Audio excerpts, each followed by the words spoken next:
What happened? Am I still? I have 2 live streams. Holy shit! I didn't know I could do that.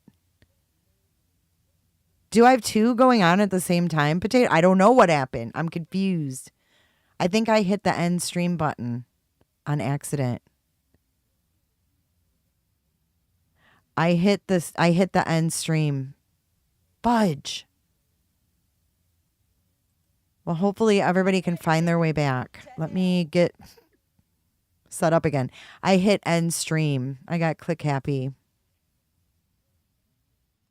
Dagnammit. Sorry about that, you guys. Sorry. We got to get all hooked up again because we're going to be doing a presser in about half an hour. So everybody, hopefully they find their way back here. I'm so sorry I ended the other one abruptly. It was like, okay, we gone. We gone. But we back. Let me get my thumbnail back up here and stuff. That was so ridiculous. You should be able to like undo it. But I couldn't. It was already too late. I hit end stream and there was no undo button. Like, undo button is my best friend. I don't know what I would do without an undo button. I really don't. Welcome back to chat. Welcome back. I'm so sorry. I really did. I was like, yo, goodbye. Thank you, Doors. Hi, Sparkcraft. Hi, Flo. Sorry about that. Welcome back. Hey, Robin. Happy Friday. Robin, thank you for the dog food for the doggos. Robin hit up the wish list on Amazon. Greatly, greatly appreciated. The doggies are happy. Get it. Oh, undo it. I do. I had no undo button. What's up, Rhonda? Hey, Dandy. Welcome back. Yes, Melanie, this morning's live is up. And it is chaptered for your viewing pleasure. So this is a live look. We have actually...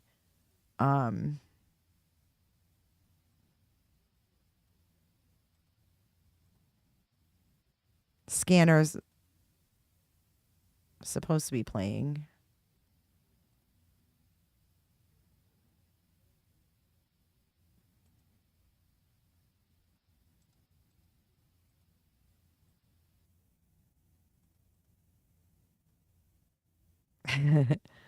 She made a new thumbnail.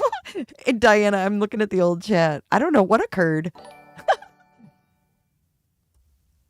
Welcome back, guys. I hit the end stream button. I left you too soon. I left you guys way too soon. So let me try this scanner feed again. I'm a multitasker, so when I drive... I'm a multitasker, so we're going to wait for that ad. And then I'm going to go eat my dinner, and then I will be back at this computer at 5 p.m. sharp. And we'll watch the latest update. Been injured? Call Morgan & Morgan, America's largest injury law firm. We've collected over $15 billion for our clients. It's easy. Visit forthepeople.com. Doors, thank you so much. Oh my gosh, thank you so much for your super chat. Thank you so much for your support. Appreciate ya. And I know everybody can't super chat and everybody can't become a member, but if you can like and chat and comment, it is greatly, greatly appreciated. John Gone Girl. And Mark Calvin Klein in one room. Yikes. Thanks so much, guys. All right, I will be back. I'm going to go chow down. Scanner's playing. I don't know if it's going to be quiet. We'll see. There's 2,500 other people listening to it. So I will be back shortly. You guys enjoy the chat. Be kind to one another.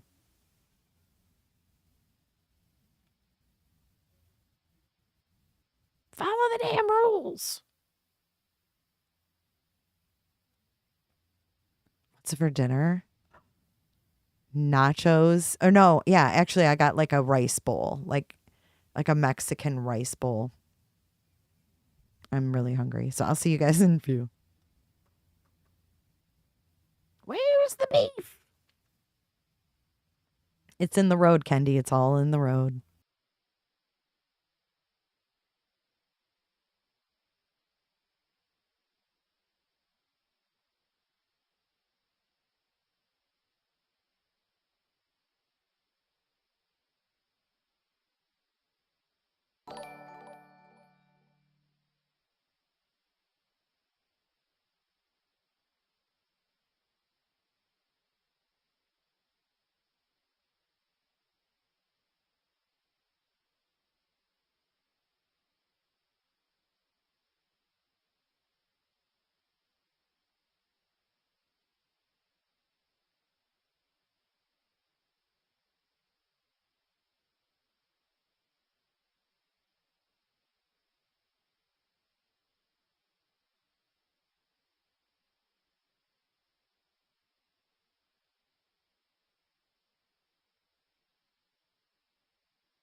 Hey, Connie.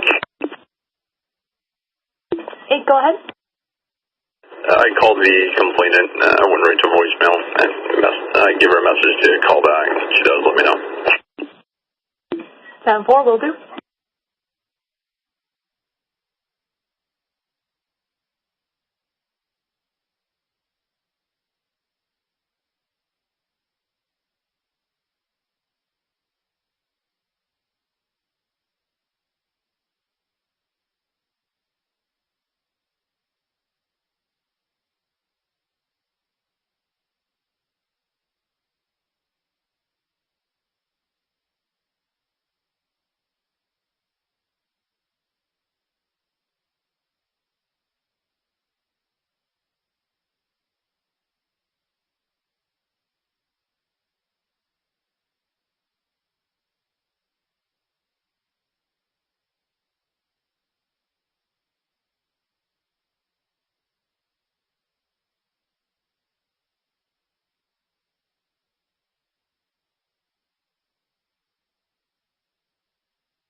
County.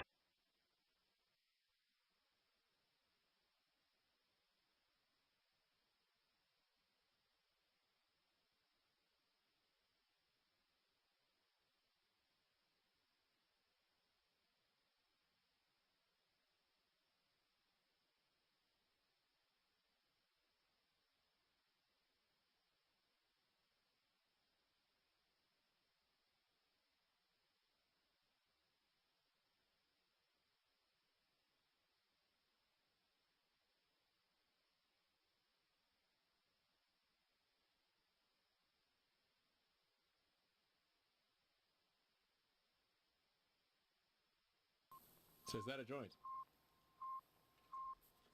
Or is it a cigar?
County.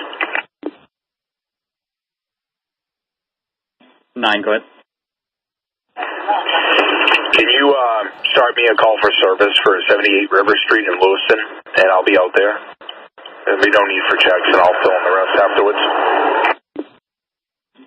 10 for you, advise 78 River. That's correct.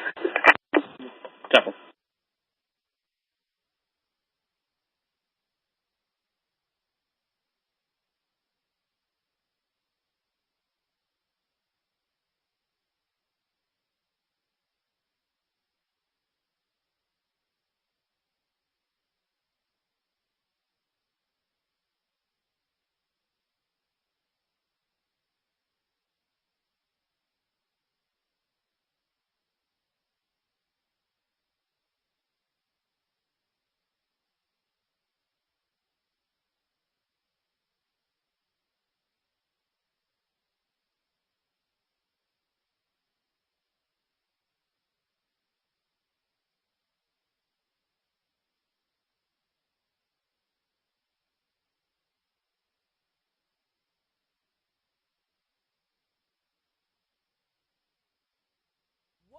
ticket to hell.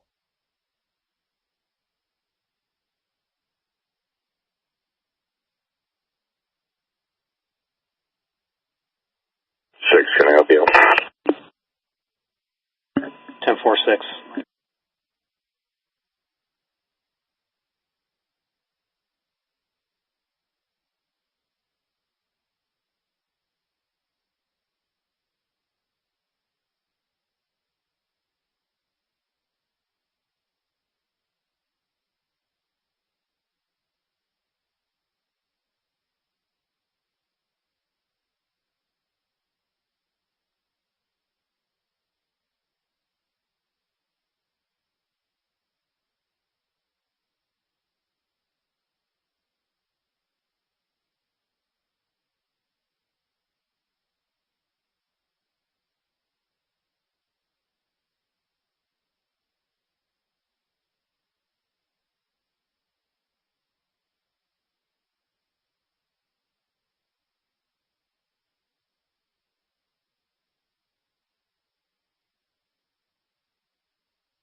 County 25.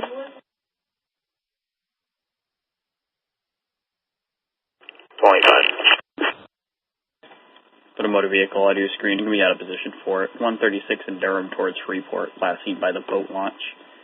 The black Ford F-150 72 Yankee Zebra to a Stephen Ramsey and a Melanie Irish out of Main Street in Lisbon Falls. Complaints, excessive speeds, tailgating, both Lisbon and Freeport have been advised. 10-4, thanks, I appreciate it.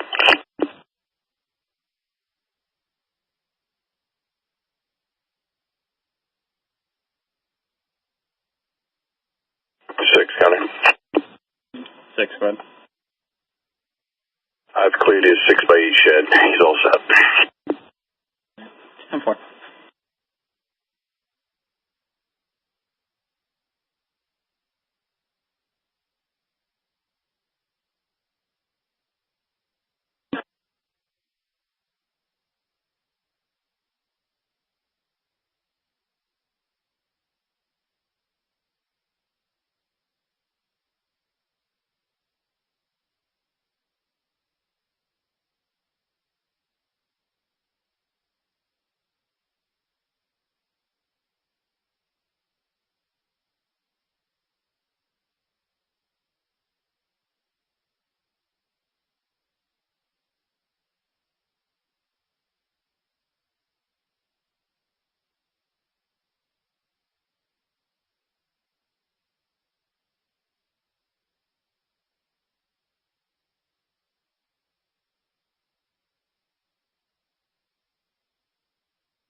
ticket to hell.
Nine coming.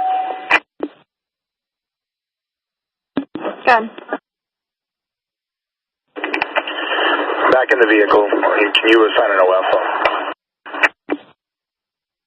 10-4.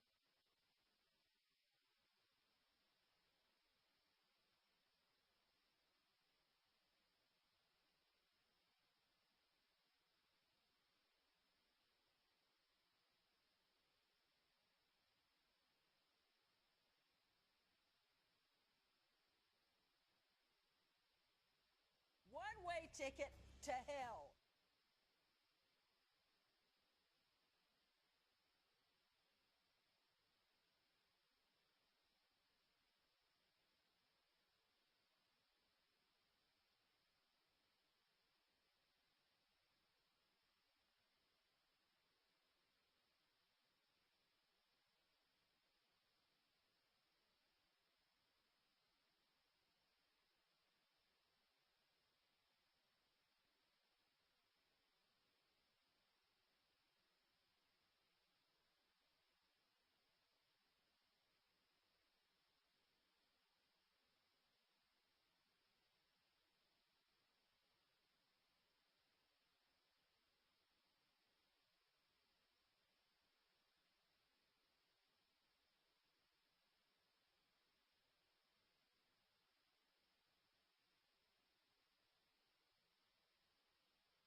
So is that a joint? Or is it a cigar?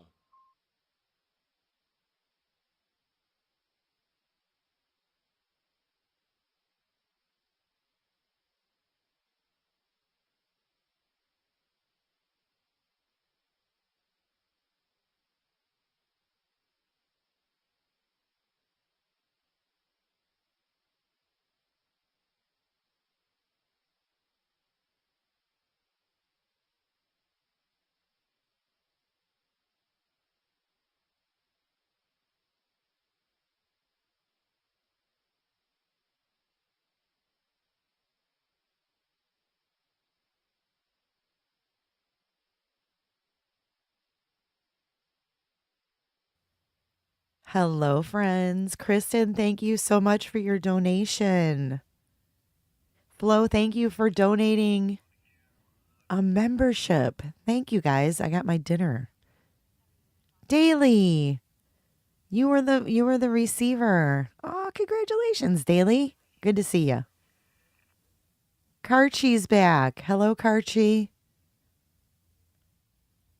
Hello. We're going to be starting this press conference in roughly 5 minutes, guys.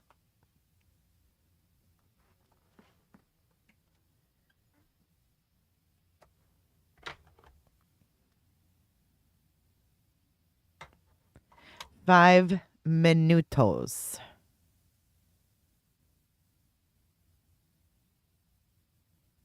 Jay, you should talk to press start. What do you mean? Jay, you should.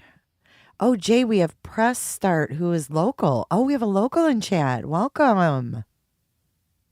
Are you sheltering in place? Press start.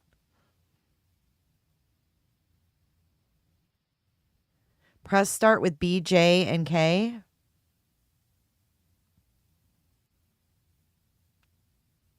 Is JLR live right now? I'm turning off this scanner. Is he at the presser? Oh, wow. He's right there. Front and center, dude. Front and center. Check it out. He actually got in this time.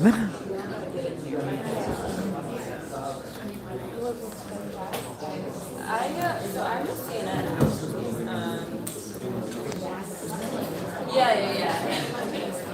This entire, so coming here and going through Lewiston, I can tell you most of the businesses are closed right now. I saw a lot of fast food restaurants closed, and they have signs that are posted closed because of the shooting. So a lot of businesses are affected here in Lewiston, also Auburn. Might have authorities here.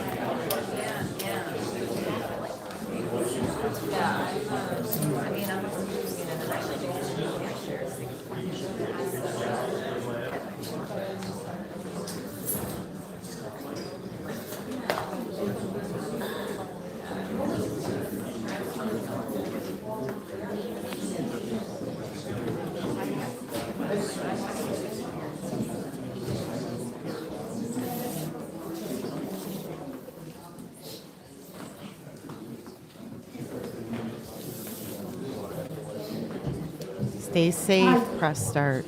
So we're going to do a real quick test. So what that means, I need the cameras, TV guys. You can leave your camera, actually all reporters. You can leave your cameras, everything here in your seats. But you need to exit.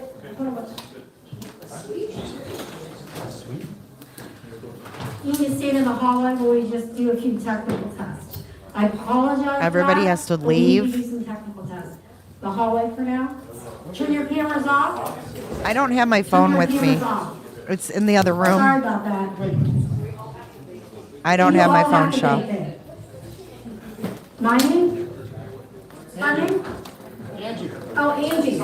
Because we are transmitting, turning them off is problematic. Can we just put on color bars and do this? Do what Jimmy says. Right? Down with cameras, no recording. All of our transmitters are live, and we shut off the camera, will cause technical problems for us. Okay, I believe Jimmy, do what Jimmy says.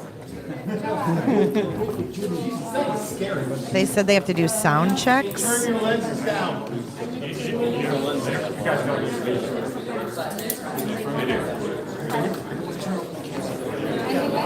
This is really weird. I took bars now. I'm sorry, did you hear that? That was an hour. So I let everybody know. You let everybody. Look, the other news went offline.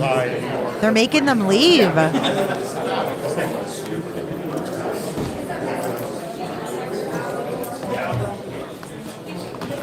So we're headed out to the hallway temporarily. What? Media, please exit that door on your right. They want everybody to Second exit door out, so on your we're right. waiting to see what happens here.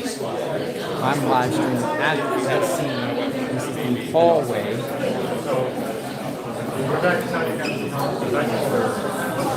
Let them know, and then You guys think they found him?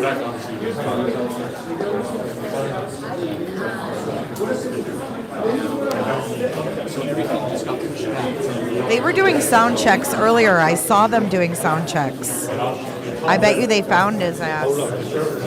Deja algo porque vamos a volver a entrar. Deja algo, yo he dejado aquí la libreta.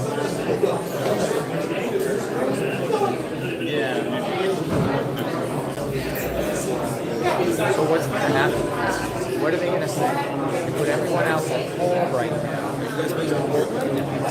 So we actually have yeah, I mean, that's very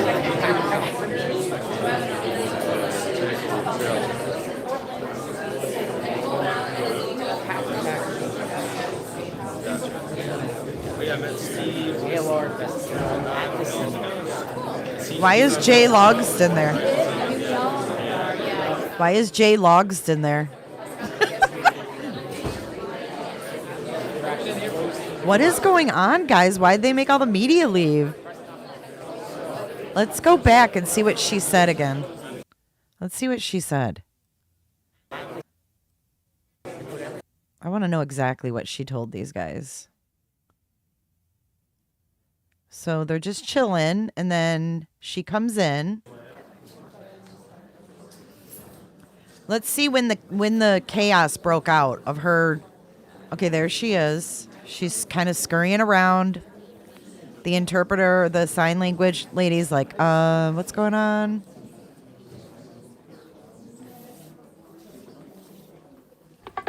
What you are witnessing is real. The participants are not actors. Yeah, they don't have to leave for a sound check. So we're going to do a real quick test. So what that means, I need the cameras, TV guys. You can leave your camera, actually all reporters. You can leave your cameras, everything here in your seats, but you need to exit.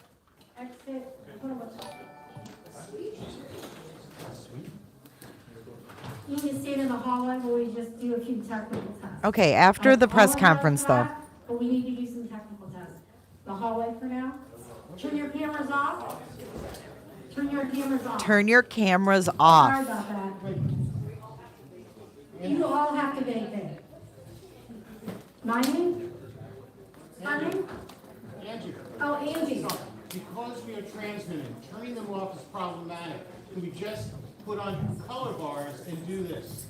Do what Jimmy says. Right? Down with cameras, no.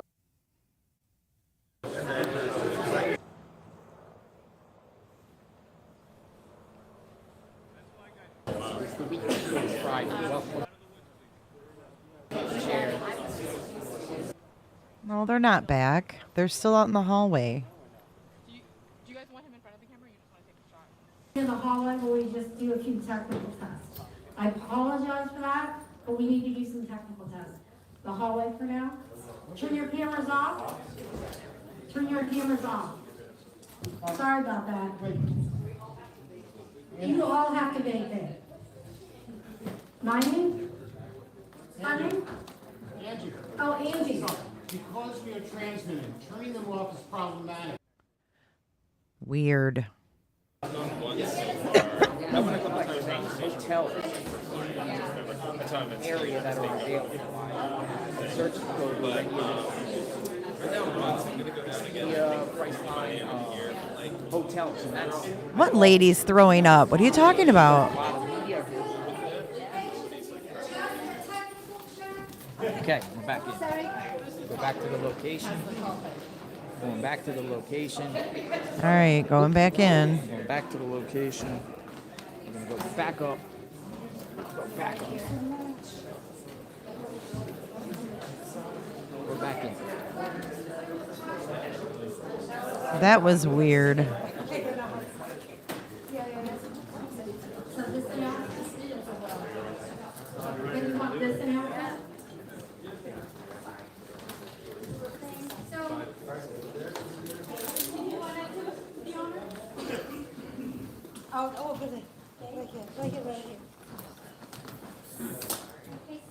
I saw the comment. That's cool. I just want to wait till this is over. We're like about to start.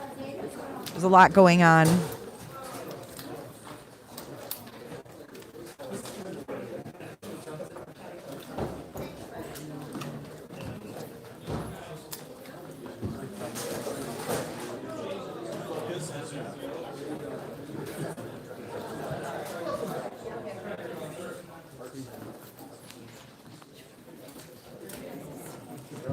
Oh, here it is. So for the considerations of the 4 deaf victims and the families, we are requesting that the ASL interpreter is in all of the TV frames for language access here in Maine and throughout the United States. They're grieving and have a right to know the latest information in ASL. So thank you for being cognizant of our ASL in your pictures and TV. Thank you. Bravo.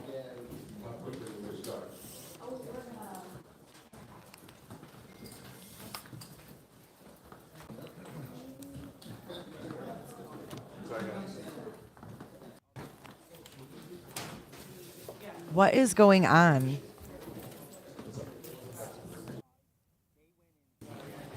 All right, I'm muting him. Maine and throughout the United States. They're grieving and they have a right to know the latest information in ASL. So thank you for being cognizant of our ASL in your pictures and TV. Thank you.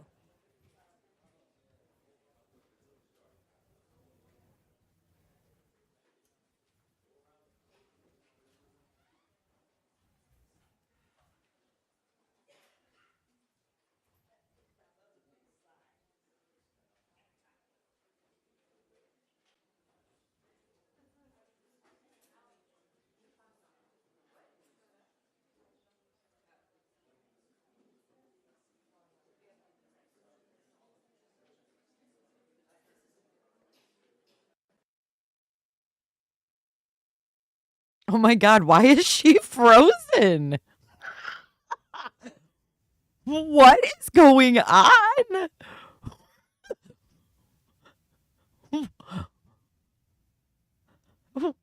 You guys, you can't make this shit up. You can't.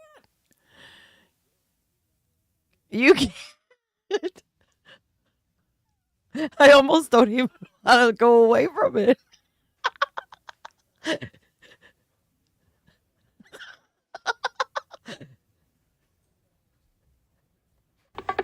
What you are witnessing is real.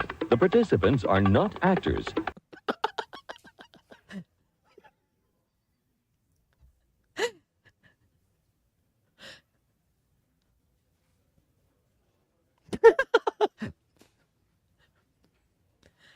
Oh man. You can't make this stuff up, folks. You bud?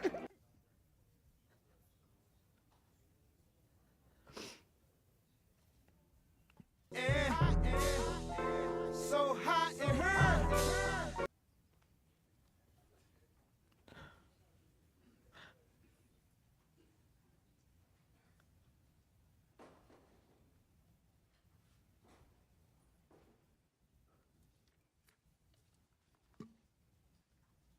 Come on already. What is going on? right, thank you very much again for joining us. My name is Mike Soschuk, and I am the Commissioner for the Department of Public Safety. For starters, let me just say, for the consideration of the 4 deaf victims and their family, we are requesting that the ASL interpreter is in all frames for language access here in Maine and the U.S. They are grieving and have a right to know the latest info in ASL. You can see we've changed this a little bit, the kind of the setup from earlier today. And again, as we continue to evolve, right? Lots of podiums, lost our maps. The whole thing was a little bit of a mess earlier, to be quite honest. And our victims in this investigation and the people that are doing the work deserve better than that. So I would also tell you that we're kind of looking for a larger venue as well. The chains here and everything else seems to work. We're going to use some technology for some pictures here right off the bat. So I would say that, again, screw the venue, find his ass. It's a busy day for our law enforcement officers and our partners around the state. I'm going to give some updates from what we found, but the real primary reason I wanted to bring you back in today was we wanted to really identify the victims and show their pictures. We won't get into family backgrounds and their lineage at all, but we do want to show those pictures, give ages. I would say that the families didn't want hometowns listed. They do certainly deserve and want I some am privacy so confused. around these issues, which makes complete sense. And Lineage? we're going to start with that component of our information simply because that's why we're here, right? This is about the victims. That's why we do what we do, and that's why we're striving so hard, and that's why you're here, because you care about them as well. So we're going to go ahead and load that behind us here on the screen. And I think Shannon Moss can also put that information out following this. Some specifics here, I would just like to note that the families actually approved these photos, sent these photos in to us for a lot of different reasons. I think some of them show a little of their character, a little of their relationships, and some other specifics. You'll just see, again, a picture, a name, an age, and then there's a couple symbols there. And we wanted to be specific enough to what location they ultimately lost their lives at. And again, thank the families for allowing us to even do this. They certainly didn't need to do that. They're working through their own struggles, and rightfully so. So I'm going to start with this and then ask for just a moment of silence before we continue on to our next agenda item. But that top left, as you see it, and that is Ronald G. Morin, 55. And I won't read the venues. You can put that all together yourself. Peyton Brewer Ross, 40 years of age. 4? Joshua A. Seal, 36 years of age. Brian M. McFarland, 41 years of age. Joseph Lawrence Walker, 57. Arthur Fred Strout, 42. Max A. Hathaway, 35. Stephen M. Vozella, 45. Thomas Ryan Conrad, 34. Michael R. Deloria, II, 51. Jason Adam Walker, 51. Tricia C. Asselin, 53. William A. Young, 44. Aaron Young, 14, his son. Robert E. Violet, 76, and his wife, Lucille M. Violet, 73.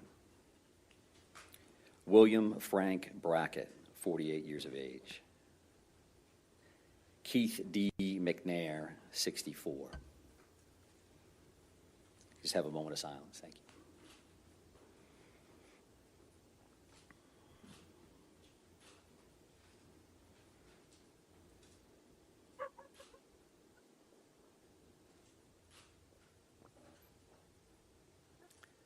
thank you for that. Truly, truly appreciate it. And we do, again, appreciate that to the family. They did give us those photos. I did not, however, have any of the family members pronounce any of those last names, so certainly no disrespect intended if in any way screwed up the pronunciation. So to move on, I would also like to address the numbers of the victims that I confirmed earlier today with the number 8. And I will tell you that's miscommunication on my part. I was wrong. In talking to our detectives, we had a list for people that had been identified and family members that had been notified. There's also a separate list that involved family advocacy and whether or not they had been plugged into that. So the reality here is that all 18 of those victims, everybody that we listed here today, everybody has been identified and their families have been notified. So we were in contact with them. I would expect some more information later tonight, and I'll definitely talk about it tomorrow morning at 10, reference to Family Information Center, a new location, and some material around that, exactly what services will be available at that particular time. But I definitely wanted to make sure that I correct that mistake from earlier. So several other updates from this morning's briefing. I know that Shannon has sent along the aerial maps that we showed or tried to show here on the board, so you have received those. I also think that we had, and Shannon has corrected this as well, but the Pejebscott boat ramp, the proper name there was the Paper Mills Trail and Miller Park boat launch. The address was correct at 501 Lisbon Street. Pejebscott is a little bit further down the river, apparently, and we certainly like. I think he's in that water. Look at the helicopter. To make sure that we had the That's what the helicopter's doing right now while we're getting smoke blown up our ass. And other additional updates: the boat launch search of the river, the Androscoggin. They're still out there right now, and they'll be there as long as they can, based on the light. And as we mentioned earlier, we're talking about sonars and grid searches and things of that nature. That's time intensive. It's taken them a while to work through there. They want to make sure they do it right. So we're not going to finish that search this evening. I would be surprised if you ever saw divers in the water overall. But tomorrow we'll have additional dive resources available to us from out of state, as well as some additional in-state teams. More divers. So again, we'll discuss that a little bit at 10 o'clock tomorrow. But no surprises. We expect that to go over, and that we'll have some assets there tomorrow. They did a bunch of flyovers this morning, as I mentioned. They did the sonar searches, some side, some ROV, and we'll be back on that tomorrow. The bar scene itself, they continue to do their on-scene investigation there, as well as at the bowling alley. They did check those wood lines. They may be back in there tomorrow as well, but that is progressing as expected. And I think another major piece of updates for you now is to talk about the shelter-in-place order and where that's going effective immediately. And I'm not a big reader of orders, but I think this is important that you hear this directly from a couple different sources. We're going to put out a release. There's going to be a cell phone geofence release to some folks. I bet you they're going to lift it. We've used that a couple times already during the active shooter as a warning and otherwise. But the shelter-in-place order is rescinded. There you go. Except hunting is prohibited in the towns of Lewiston, Lisbon, Bowdoin, and Monmouth, beginning Saturday, 10/28/24, until further notice. No hunting. The state police continue to search in Lewiston, Lisbon, Bowdoin, and Monmouth for the suspect, Robert Card, and recommend individuals remain vigilant. Businesses may choose to open or remain closed. Commissioner Camuso from IF&W is here to help us answer any additional questions about that hunting piece. It was asked this morning, and it was a good question, and I told you at that time that we were working on an answer for that. And what that means is that the general shelter-in-place has been rescinded. Specifically, hunting, again, is prohibited in those 4 towns, and those 4 towns only. And it's important that I mention that because the rest of the state is allowed to continue with their resident-only day on Saturday, tomorrow. And what does that mean? That means that there are going to be communities that hear gunshots from time to time because they're going to be hunting. So we would ask everybody to use caution in that and not think that every one of those gunshots is directly regarding this particular crisis situation, this investigation. So clearly, if they're suspicious, if they're concerned, they could certainly call their local agencies. But I would ask them to think about that, where they're located, when did they hear that? If they're 150 miles north, do they need to call their 911 center and create a response? And I think I would say no to that, unless they have another set of facts, a fact pattern that would believe them that there's a direct connection between that gunfire and what they've heard to this point. So we had mentioned why we made that decision initially, because of the crisis and the situation that we had. Those 4 towns in particular, clearly with Lewiston and the 2 tragic situations here, the 2 locations we've already talked about. And then you have Lisbon with the boat launch, Bowdoin where the suspect live. In Monmouth, there's other family connections in that particular area as well. So this is not to say that the crisis is over, the emergency is done, we can go about our lives as life is good. We want our folks, we want our residents to remain vigilant and to pay attention to what we share for information.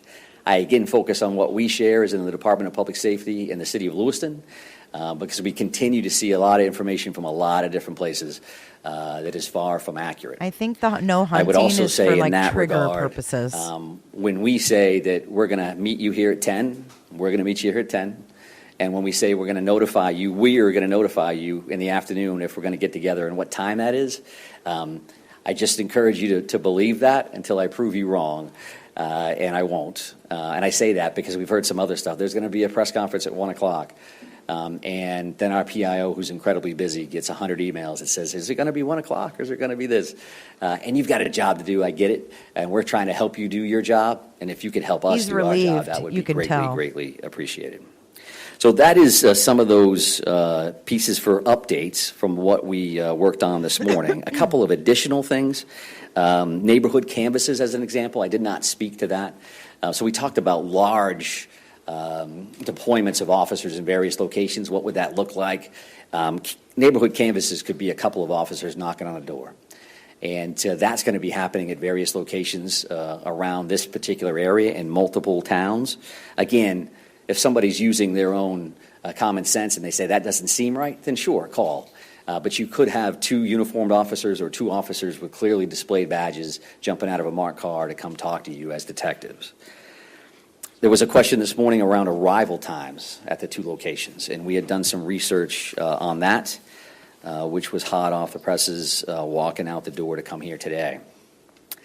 So spare time, as we had mentioned earlier, that initial 911 call occurred at 6:56 p.m. And by the CAD system, or the computer-aided dispatch system, so somebody calls in on a radio and they says, now I'm out at that location. The first Lewiston officer arrived based on that system at 7 p.m., so 4 minutes later. The reality there, however, is that there were 4 plainclothes police officers that were shooting on the range in that general area. They hear that call come in, and they're walking into the bar, or rather the bowling alley, in about a minute and a half. So they don't have radios. They weren't in uniform. They hear it as they're at the range. They respond to the address immediately, and then they address the threat and clear the building. For that same location, right, spare time, as an example, you have Lewiston. It's a self-contained police department. They work with everybody, so it's not uncommon to see the Maine State Police in town, but they don't have specific areas to patrol. Calls came in to dispatch centers for the Department of Public Safety that would control the Maine State Police, as an example, at 6:57, so a minute-ish later, and we didn't have necessarily troopers right inside the town, so 11 minutes later our first trooper arrives, which is not uncommon, actually, and that's a pretty good response time, considering it's an urban atmosphere and troopers aren't here. The second set of calls, as we've discussed, came in at 7:08, so this is the bar and grill. And the first Lewiston officer is responding there at 19:13 or 7:13 p.m., so 5 minutes later. And then really it becomes exponential after that, as an example. Should have mentioned this earlier, but spare time, a minute after those initial officers respond, 8 more are there. Now we're saying now everybody's starting to roll in about the same time, and about 10 officers are responding to the bar and grill immediately thereafter. You got the first folks, and then people are just showing up from the police department and other locations. And that particular call for service for the Maine State Police through Department of Public Safety dispatches, we got that second call at 7:10, about 2 minutes later than the Lewiston Center received it, and we had officers responding and arriving 3 minutes later. So why is that? They're already flying to the first address, and now we got a second call, and now they're diverting to that second call. So it's obviously they're in town, and they're running hard to that location. So those are the arrival times that I was asked about earlier today. I think based on the list that I made this morning, I think that's all we had for information. And I'll just call that kind of updates and follow-ups, things that I knew you were asking. There were some additional questions from the general public, which has been good for us to receive those through these, right? They get a chance to see stuff, and then they reach out and say, what does this mean? We had a bunch of people reach out about that shelter in place, and what does that mean, and what should I do, and what does that look like? And rather than answer those through conversations with city staff, city leadership, police chiefs, we decided to rescind that order again. But instead of explaining it, they're just going to get rid of it. Vigilant as they move forward. So I do appreciate them reaching out, and all of that contact has something to do with our ultimate decision. Where do we go from here? BJ, you can call it when this is over. So with that in mind, that's the information that I was asked, and the information that I can update. We do have, I believe, the suspect picture up here as another piece. And the reason that we did this is because it's been quite some time. We've seen that photo, and you have a bunch of different photos. This, in fact, has more of the physical description of his height and weight, and his more official hair and eye color. You could guess at that based on some of the photos that you see, but why do that if we can directly give you that information? So if you could freshen up any material that you have there. It does, again, show that brown hooded sweatshirt and dark-colored cargo pants that are in the photo that we had released earlier, which showed him walking in to spare time with that firearm. So I think that's the information that I wanted to get out to you today. I appreciate you coming back or holding on. I know you have long days and long nights, so that piece you were going to be around anyway, I'm sure. But I am, again, happy to try to take some questions and answers. I can't wait to see what JLR says about this when it's over. We did want to keep this tight from an operational standpoint. So, yes, sir. Yeah. Yeah, but not right now, BJ, when this is over. I'll tell you when. Yeah, sure. So officers are required to qualify a certain number of times a year, right? So in this particular instance, the officers are in plain clothes. They're shooting at a range right around the corner. The call comes in. They hear that, and they're going to respond, which just speaks to when these things happen, everybody's going. You could be a detective, the chief's bailing out of the station. You could be wherever. Everybody goes. So being Lewiston officers, they go, we know where that is. Everybody gets in the car, and they immediately go to spare time, to help in any way they can, not knowing that, in fact, they're going to be the closest there and the first out.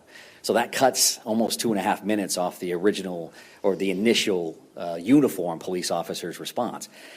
And that's not uncommon from a police standpoint. Sometimes you got months where you're thinking, boy, I'm right around the corner when all this stuff happens. And sometimes I'm on the other side of the city when other stuff happens. We're very, very lucky that the officers were that close, because I think you save lives with time responses. And in an urban atmosphere, depending on where everybody is and how busy the night is, that response could have been much longer than that. Sir, yes, sir. Have there been any credible sightings of the suspect by either law enforcement or the public? Have there been credible sightings? Yeah, so we have, again, 530 plus tips and leads that have come in.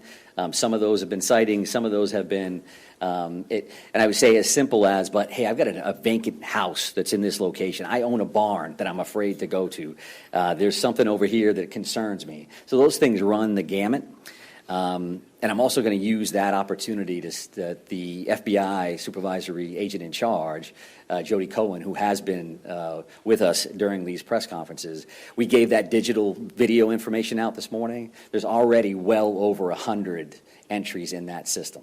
So that means you're putting that information out, and the general public is grabbing hold of that, wanting to be involved, and sending that information in. So I thank you for that, and we certainly thank the FBI for their assistance with that kind of material. So we've got all kinds of, somebody may say, Has law enforcement seen him in the last 2 days? We have not. Law enforcement has not seen him in the last 2 days. But again, in that stack of that 500 plus, you may have somebody that says, hey, we see somebody that looks like that. So we have not. But go ahead, ma'am. Can you confirm that the note found at the suspect's home was a suicide note?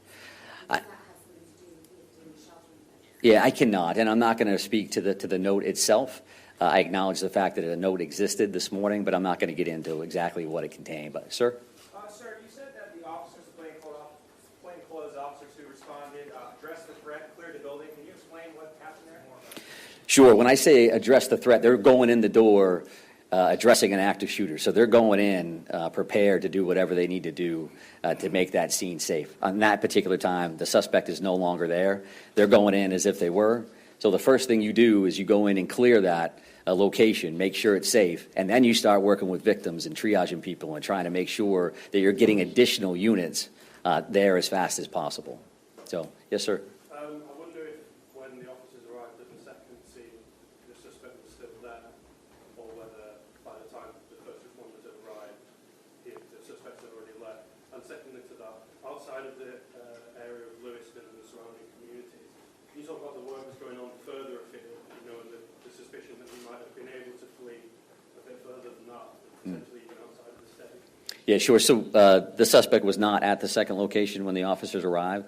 As we discussed this morning, we showed those 3 maps as specific areas we knew we were definitely going to be working in, and then we've also cleared other areas that are farther afield. Somebody may again say, there's a barn over there, there's an outbuilding over there, there's some family property that somebody's uncle owns, and can you check that? So as those things come in, some of those are kind of on the checklist to begin with, and then some come in real time. Because as those leads come in, we do look at those and then we farm them back out to either tactical units that are looking on that apprehension side or investigative units that can go out and do additional interviews. Well, at this point, we are cognizant of all possibilities. We're not closing off anything because we want to make sure that we're being as comprehensive as we can with these particular searches. Yes, ma'am? We noticed earlier there was extensive law enforcement presence in Durham, Maine. What can you tell us about what that was about? In what town? Durham. Durham? Okay, yeah. So, and that's a situation where I heard that on the radio. Somebody had reached out to say that somebody may ask that question today. So we did look at that. There was a location there on a street in Durham where there were 2 911 hang-up calls. 911 hang-up calls happen on a regular basis. Depending on where they are, you may go, okay, wait a second. And then we had a second call. And then there was a sheriff's deputy that responded to the scene and then ultimately did not answer their radio. Right, so you go 911 hang up, okay, wait a second, the officer that responded is not talking. That could be for a lot of different reasons. Again, based on the circumstances, we're certainly concerned about something like that. So officers did respond, made sure that he was safe, the scene was safe, and they moved on. So there was no direct connection to the suspect in this scenario, at least in today's call for service. Yes, sir.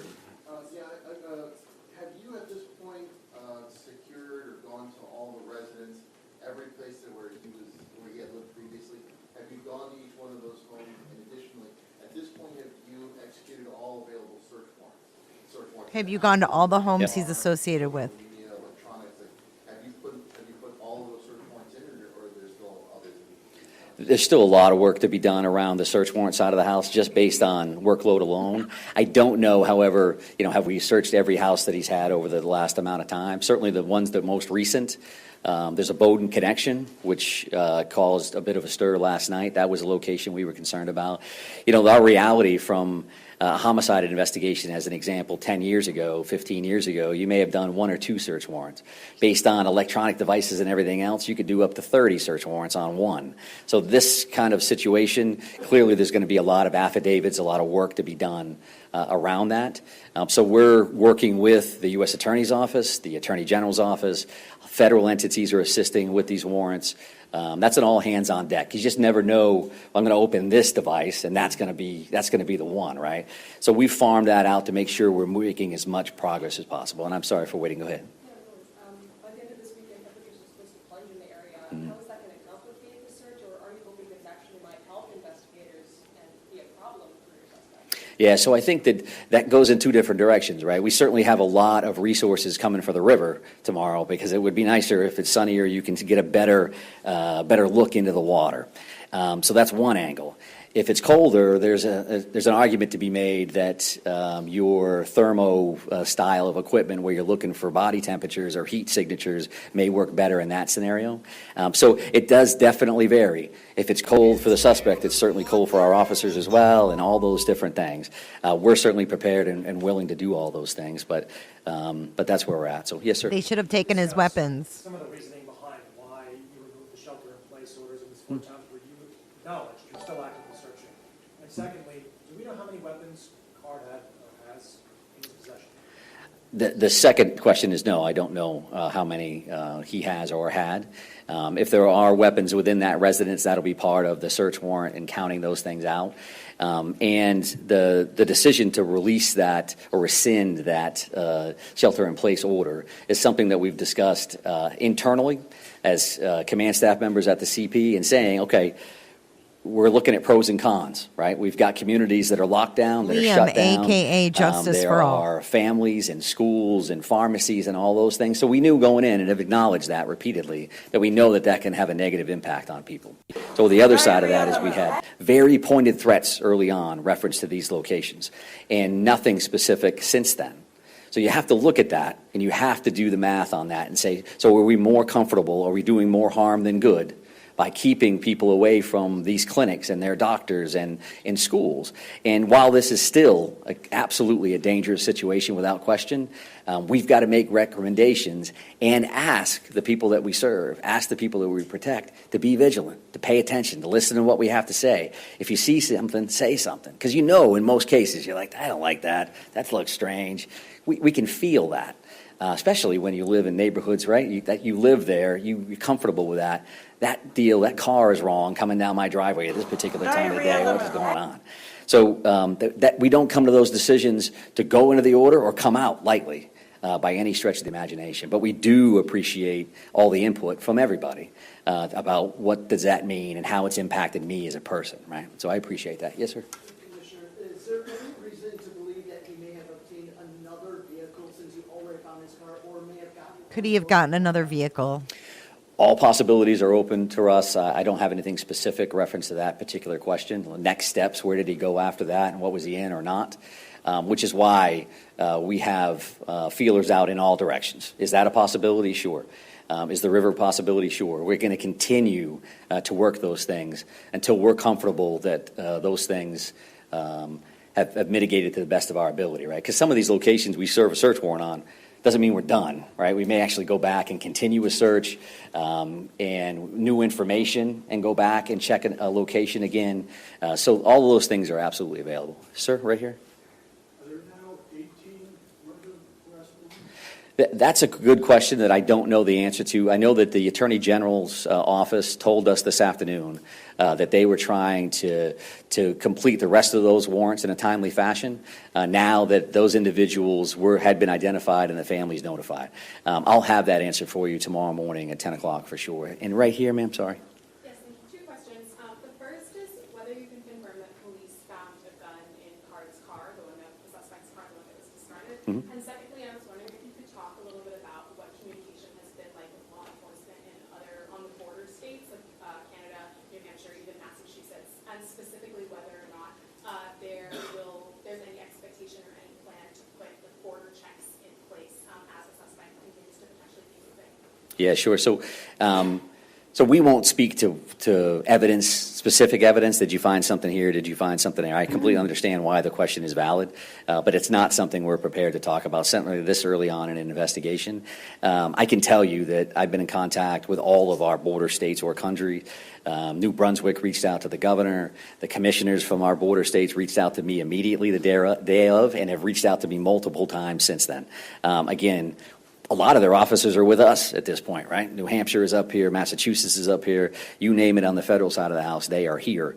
So everybody's really working hard on that side of it. There's no expectation at all that there's going to be some kind of a border checkpoint scenario. But I'm going to take one more call, one more question here from you. One more call, like he's a fucking DJ. Oh, absolutely. Is he a DJ? Oh.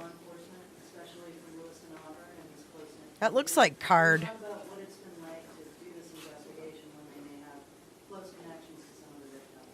It's been very difficult, I can tell you that for certain. Connections to Seeing the these victim. pictures come up on the board, I know a couple of them myself. There are many law enforcement officials that I know some of these victims, and it's certainly very challenging. Try to go into a situation very objectively and, do a very thorough job knowing that you know this person that it's affected, or, a family member or a friend. Very difficult. I can tell you that all of the police officers I know from the area remain very professional at all times, and we press on and we get the job done. Chief, just quickly, if you could provide perspective processing. This is the chief? Some of the complexities, are you dealing with 50, showcasing hundreds? What are just some of the complexities? Yeah, again, the state police has the lead on this investigation. I can't comment on that. Are they there? I can tell you that in scenes that I've investigated personally or that I've been to, it happens a lot. It takes a long time to process these scenes. It's nothing that happens in a quick manner like Mike mentioned earlier this morning. It doesn't happen in an hour and the case is solved. These things take time. Is the boat still missing? I'm not prepared to answer that question, but I do appreciate that. And as I mentioned, thank you very much for being here. We really do appreciate that. And we'll continue to strengthen this partnership and get out as much information as we can. So have a nice evening. Thank you. 10 o'clock tomorrow. And it will be here unless we change the venue. It'll be here unless we change the venue?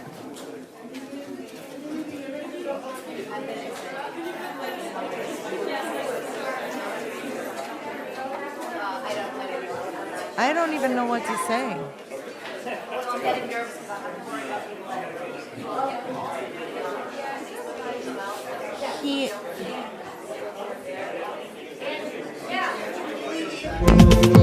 Oh my God, it was loud as hell. That was the weirdest press conference I've ever seen. And press start. We'll have you call in just a second, okay? Give me 1 second. I want to get this up here. I want to see the end of this. Out of online reports Holy. that the Subaru could have been possibly planted by Mr. Card at that location prior to the shootings, right, as a ruse or a red herring, right? So I wanted to ask, are they 100% confident? Are they 100% They don't have to confident email that, me, just after the shootings happened, Mr. Carr drove that Subaru to that location after the shootings happened. So I wanted to ask that specific question. Don't know, and everyone's getting alerts. And they actually just sent an alert out on all the phones around here. Shelter in place has been lifted. So, do they know something? Do they think he's no longer alive anymore? Do they feel that? They got this guy contained. They kind of know what's going on. They just have to find the body. Is that a situation based off this supposed note that they haven't talked about in reference to what that note said, the contents of that note? That could come into play. That could be a factor in all of this. All right, go ahead and call in. Somewhere. Don't know. I put the number in the chat. JLR Investigates going to be out here on the case. City Council. One more time, I'll just take you through so you can kind of see.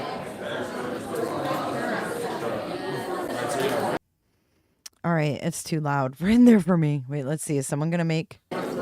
Something going on yeah, over let's here. see what's going on. Here. Hang on. Step over here. Hold the phone call. Hold the phone. See what's going on. We all sit down? So, Carl.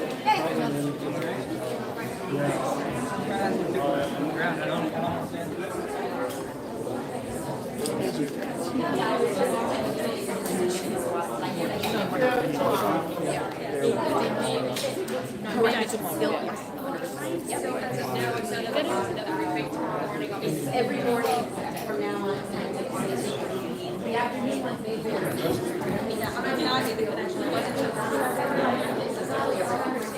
Things were developing so much much we could. So that may be close to like an hour, notice.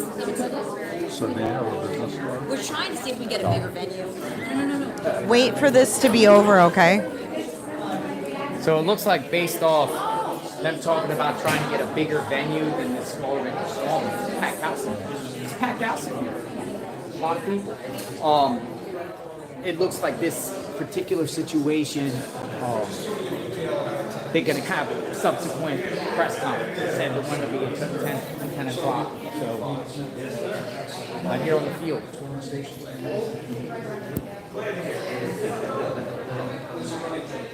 Okay. All right. Let me open up the hotline so you can call in now.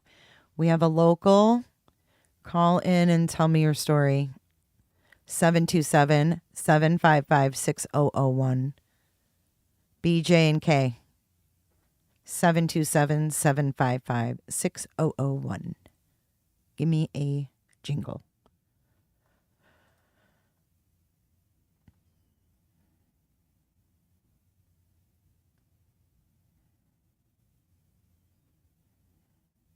Do I think the Army has him? I don't think so.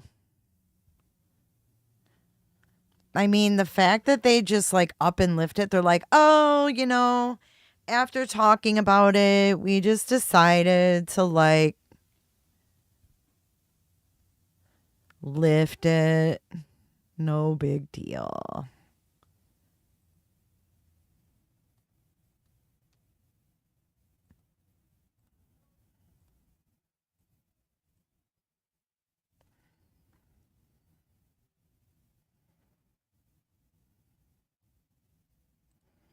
Hold on, there's something not working with my Google Voice. Hold on a second.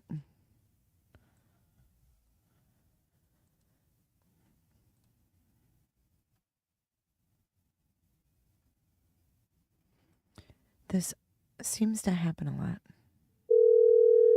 You guys hear that? Didn't hear that? Okay, my mic isn't working. It's just my mic.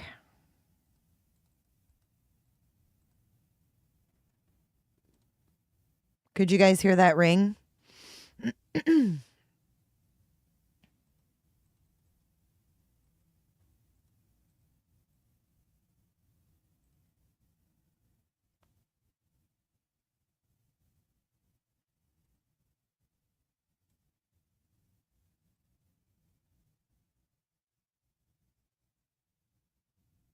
You did hear the ring? Kelly Palmer, welcome. Welcome to the lounge, Kel. Thank you for joining and thank you for your support and becoming a member.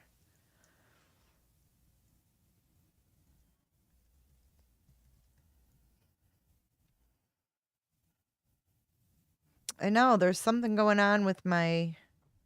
Remember the lady with the sign language? What was that all about? Wait a minute. Something ain't right.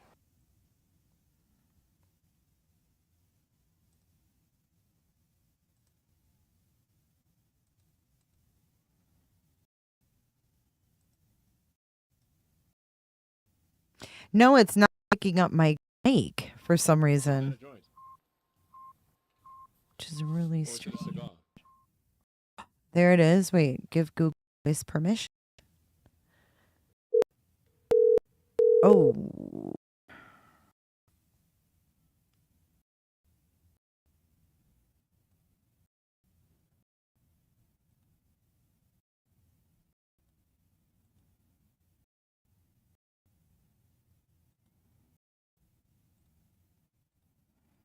Hold on, guys.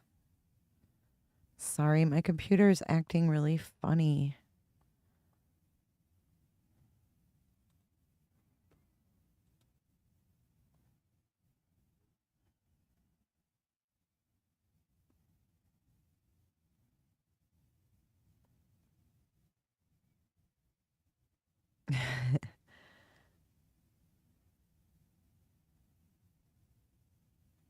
Yeah, do you guys think, I mean, let's talk about that. Do you guys think that there's some significance to the fact that there was that function going on with the deaf people?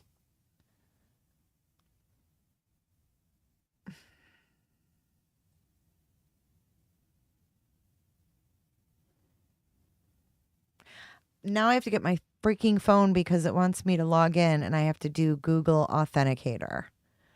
Are you kidding me right now? All right, I'll be right back and then press start. You can call in. Give me 2 seconds.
Okay.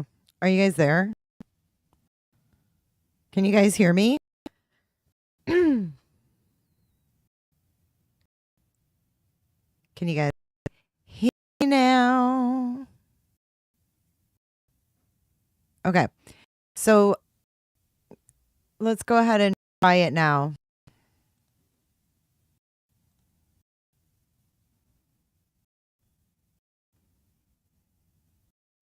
Oops. All right. Go ahead and call in now. Hopefully it works. I don't know if it's going to, though. Hopefully it does.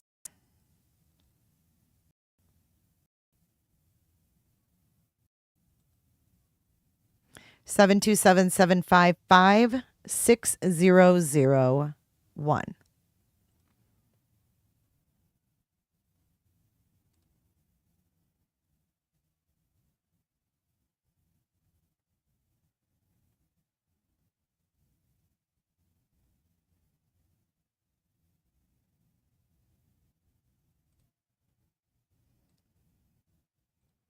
I don't even know what to think of that press conference. Like, I'm still trying to process that and get this to work. I'm not getting any calls, though.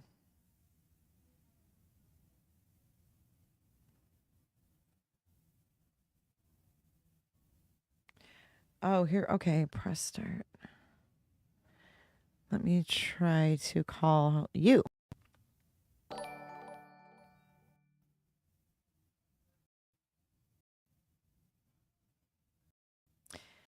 It says calling. Why do I always have issues?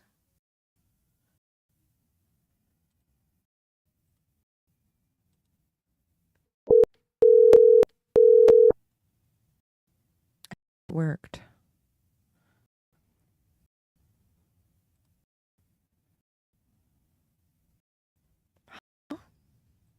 Can you hear? Hello?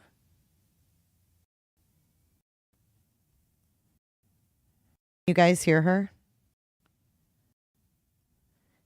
I know. I heard the ringing too. I just heard something. Did you guys hear that?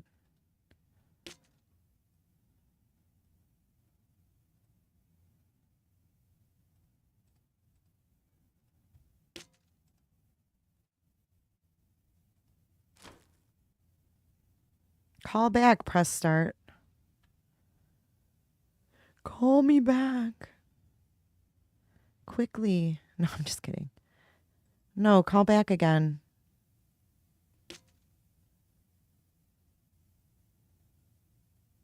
If everybody heard it, it should work fine.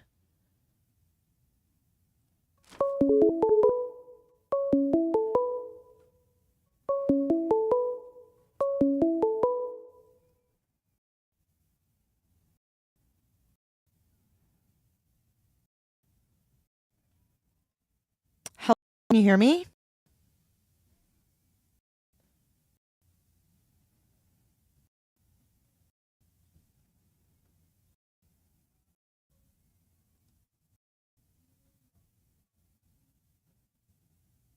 What's going on? What is it doing on your end?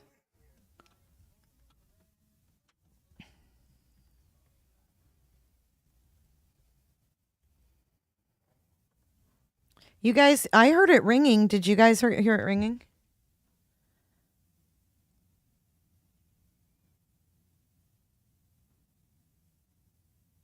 Hi, Jeff. Well, no, I didn't hear them talk either. I just heard it. You guys didn't hear it ringing? I heard it ringing loud and clear.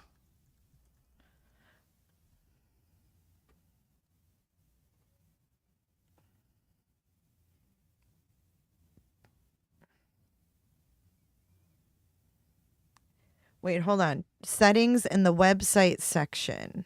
I'm sorry. Okay. Check one thing. God, you guys.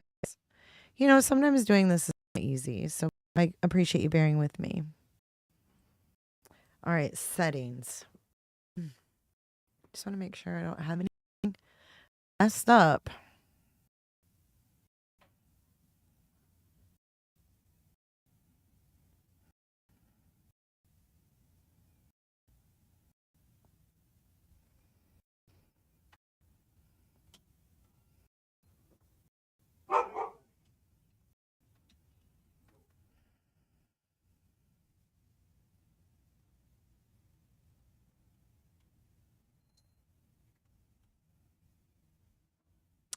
Hold on, I'm just making, oh, microphone. Here we go.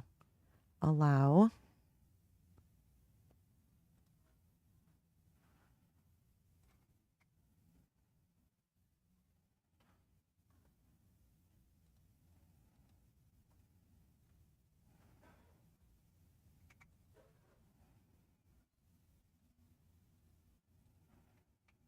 Hmm.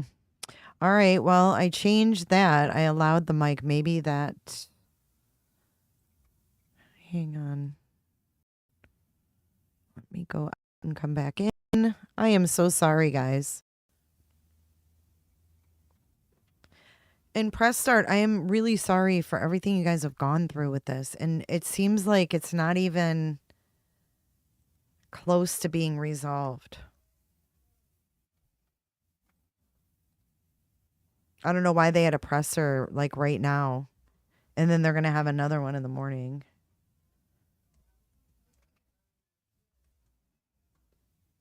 Seems odd.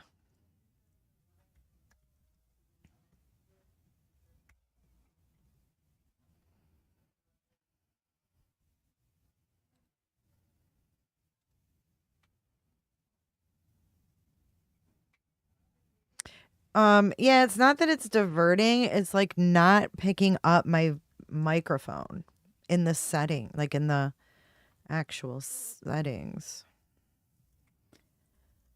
So I think she won't be able to hear me.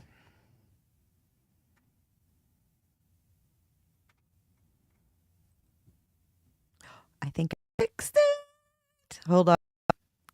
2 seconds. I think I fixed it. Oh, thank God. Press start. Press start. I think we're in luck. Let's try this bad boy again. I'm pretty sure it's good to go. So go ahead and get a call back now. 727-755-6001.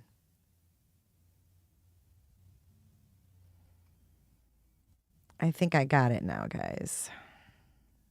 I'm going to go back up over here.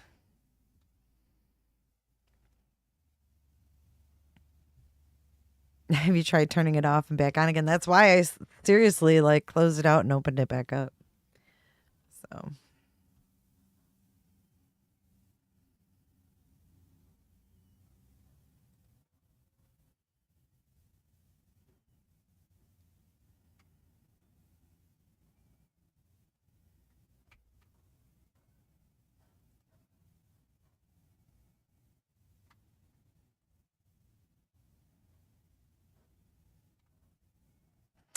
Press start.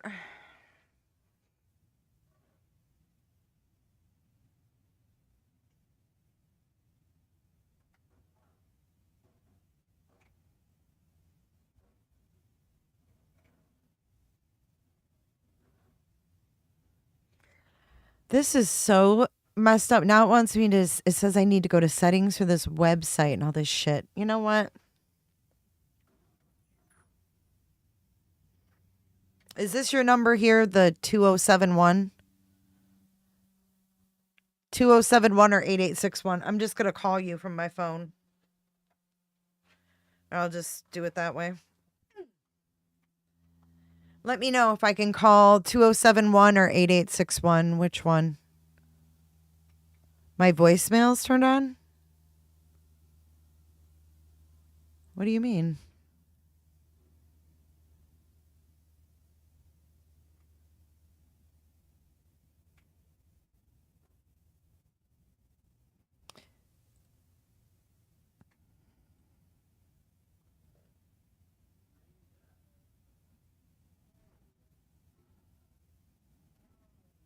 You know what? I have one other option. Don't give up on me, folks. Because I want to hear what you have to say as well. So I'm going to give you a link in chat that you can join, and you don't have to turn your camera on if you don't want to. But we're going to do it this way instead. I always can find a way. Where there's a will, there's a way. You just got to figure it out.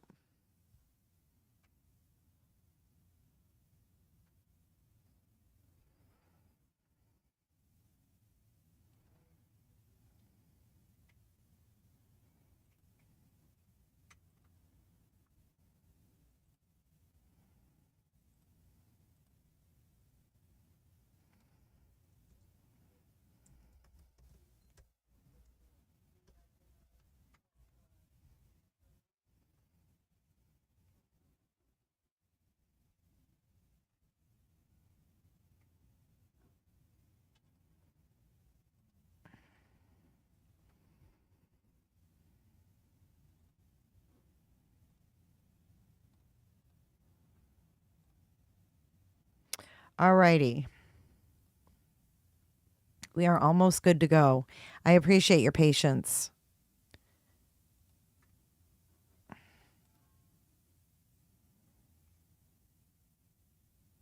Because it really has been a long day.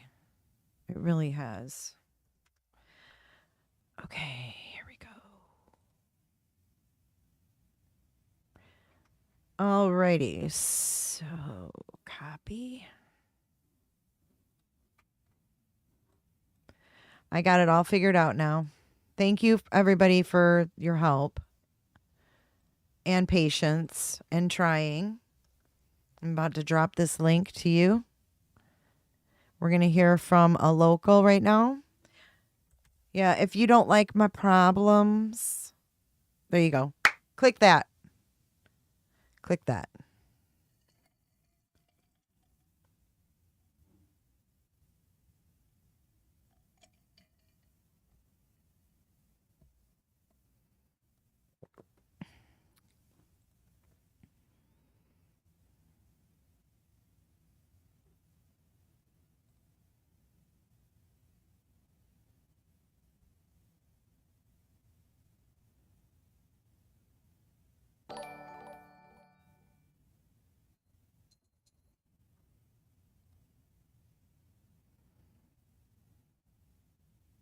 Thanks, Myron. Hey.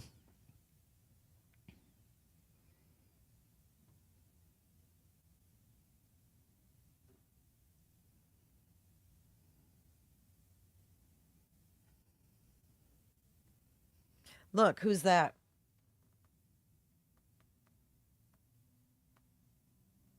It's Liam. It's Liam, aka. No, click the link in chat. Here.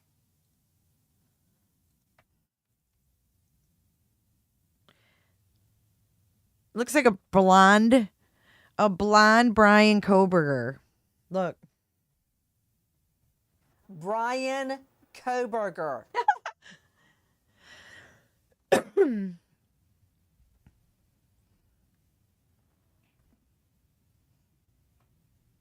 Brian Koberger. Diana, thank you for your super sticker. Appreciate that.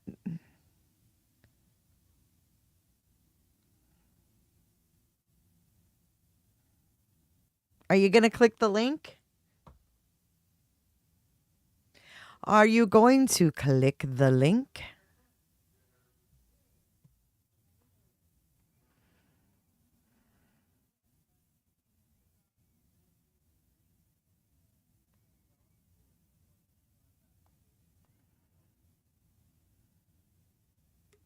There we go.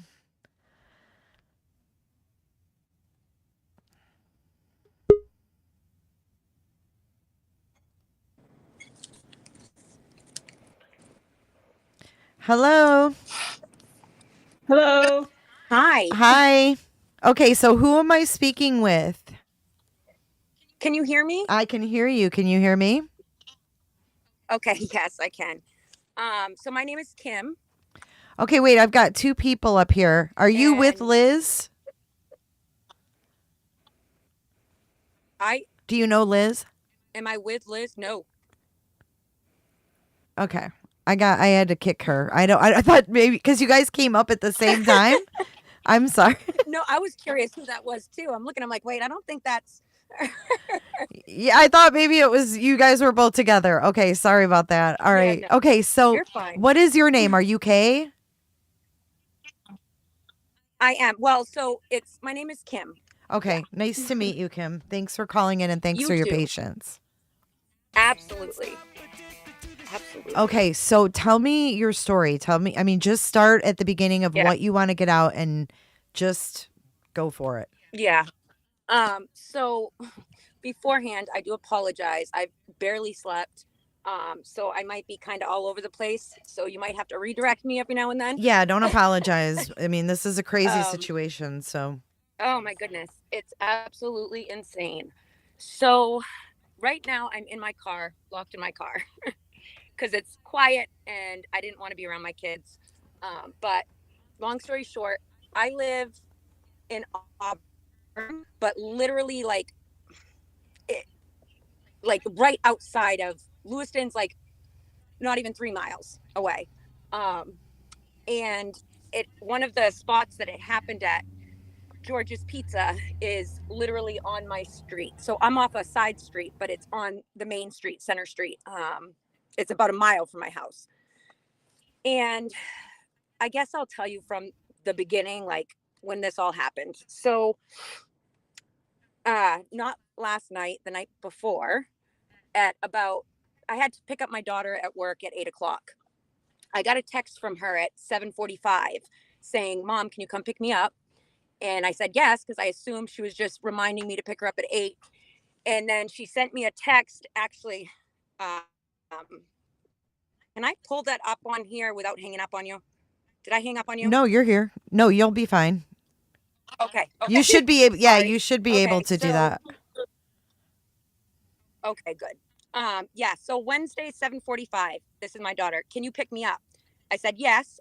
She says, "There's a shooter driving around Lewiston shooting people. 10 people have been shot so far." I said, "What?" "Yeah, one of the shootings was at the bowling alley where a friend of hers works." I texted him, he's fine, he didn't work tonight. So obviously at that point, I was outside actually with my dogs and my 10-year-old son, and we jumped in the car to go pick her up. And when I got to her work, she was outside with a couple other coworkers. They were holding the door, literally holding the door shut in there. She booked it outside. One of her coworkers came and told me what they had heard at that point.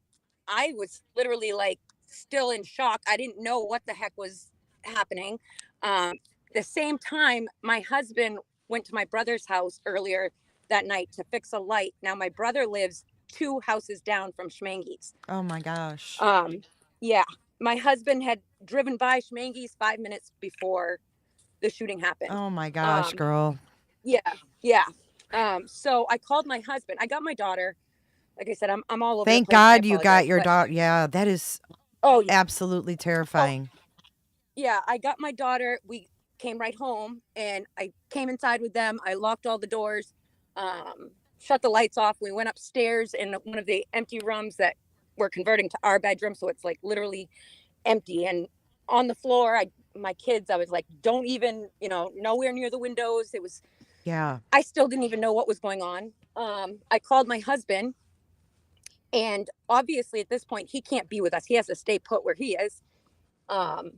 And I've got PTSD, so it was a hot mess. But I asked him if he knew what was going on. He said, "Yeah, it's literally 2 houses down at Schmange's." And so if you look at their timeline, Spare Time, which is the old name for the bowling alley, it's what everybody still knows it as here. It is, they said at 7, oh gosh, what was it? 70, I'm horrible at the time. I just know it was You're like okay. 7:06, maybe 7:05. And literally not even 10 minutes later, Schmange's, which mind you, if you put it in the maps, from Spare Time to Schmange's is a 12-minute drive, the fastest route. And that's, if you saw the distance between there, like there's so many red lights, it's not even, it's humanly possible, but it's a very big stretch. There's no way, like, and I believe, because it was right after another that they were saying, you know what I mean, that the other shooting happened. But they're trying to say now that in 10 minutes, total of 10 minutes, this man shot up Spare Time, which had to take at least 3 to 5 minutes, like in there. But he shot up Spare Time, got all the way 12 miles, 12 minutes. It takes the fastest route to Schmange's, which makes no sense for one. Right next to Spare Time is another pool hall, exact same deal, same type of deal. That wasn't touched. A Subway right there, that wasn't touched. But okay, so he did what he did at Spare Time, and then in 10 minutes time went to Schmange's, and they got a call from there. And all of this happened in 10 minutes.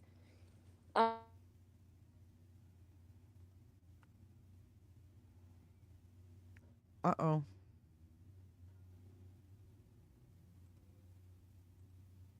Are you still there?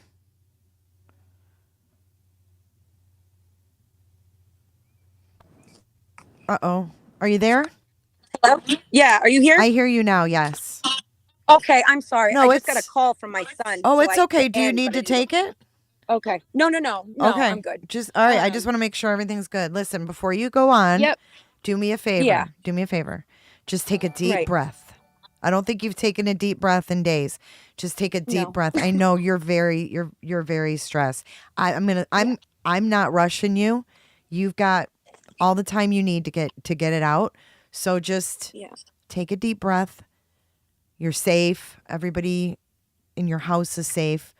And then I feel bad because I can feel your stress. I can feel your anxiety. And It's not stopped. I know. Like it's so freaking scary. Like It is. It's it petrifying. still seems so surreal. So surreal. Like okay, so that night, there's just so much to it, so much information. Like I just want to get it out. Like I get it. okay, so forget the we're timeline, here. all that stuff right Yeah, now. don't What happened just talk about what right. happened, what you Yeah. need to get out. So we got home. I was upstairs, like I said, with my kids. My husband obviously couldn't come home. He was at my brother's house, which was 2 houses down, or businesses down, whatever you want to say, from Schmangies. And I hung up with him, making sure that he said, we're all got the lights off, got the doors locked, we're all in the living room. We're fine. He's stressing to us, stay in the house. They have no idea where he's going next. And literally, as soon as I hung up with him, I turned the scanner on. And this is what's the most frustrating, I think. So this is all stuff that I'm going to say. I heard.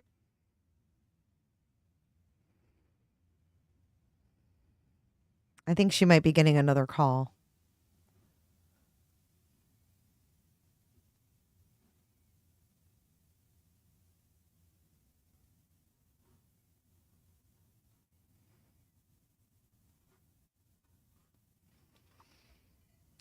I'm thinking she got a call, guys.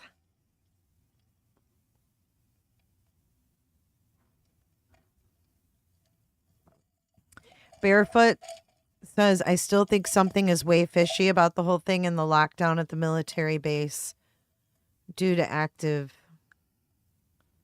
Yeah, everybody can get a gummy. I don't know. Do you think this is another creator? Do you think I'm being hosed by Kim? Is this like WSU Kim?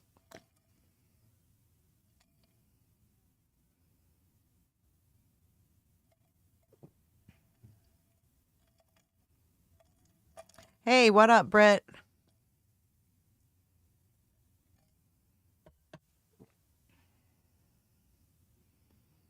Yeah, I don't know. I'll give her a minute if she's going to come back. This is someone named Kim that lives in Lewiston. Misery Machine and her stories coincide. Who's Misery Machine? Okay. She gone. What do you mean you don't think she got a call? Do you think I was hosed? Is that what people do to people?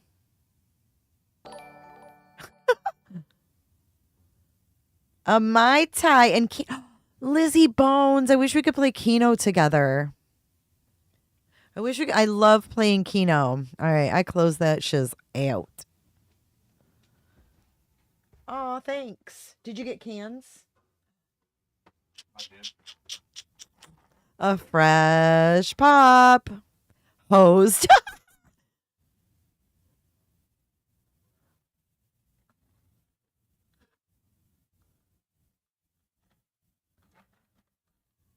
I don't know what that was. When someone said that. All right, let me open this back up. Hey, Kim, people think you're hosing me. BJ and K. Critical K. Jay, she's trying to get back up there. going back in. The link's the same. Come on in. Yo, can you hear me? She gone. She gone. I'm trying to hear her out, dude. She came out and she's gone again. Come on up. Please wait. It doesn't matter. I'm not going nowhere. She said, wait, she might have a call. Can you send the... Gone, girl.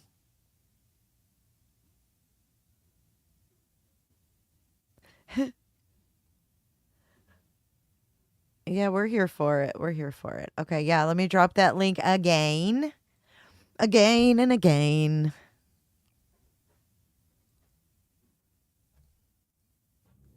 The devil is dancing tonight.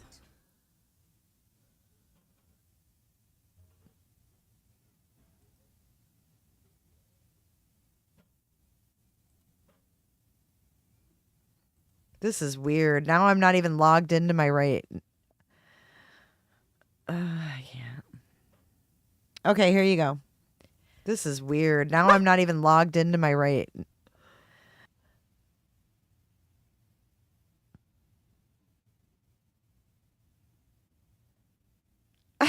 There you go.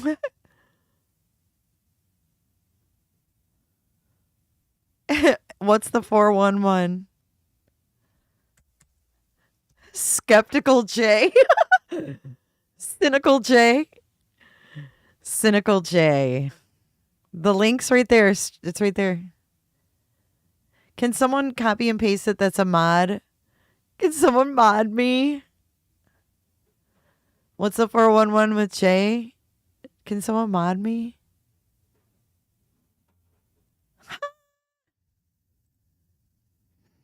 Come on down. You are the next contestant on J is for Justice Friday night.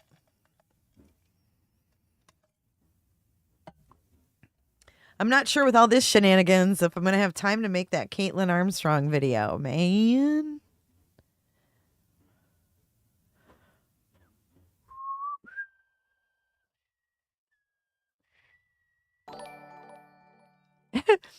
Teresa, I'm telling you, zip it, girl. Did I ask you what somebody I don't even know thinks?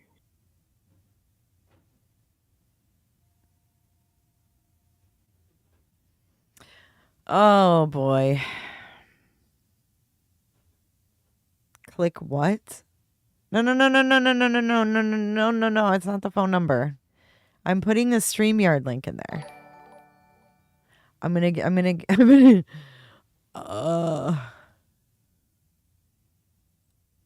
y'all are killing me tonight. Right there.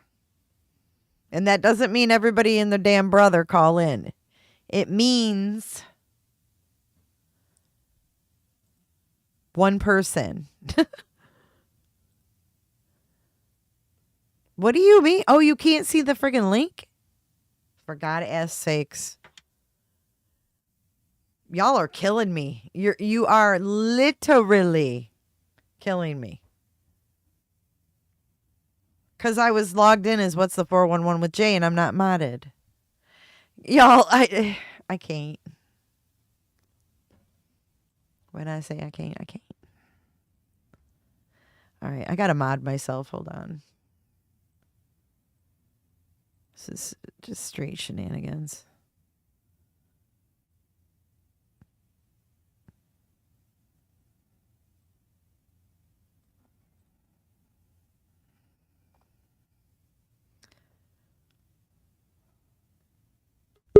There we go.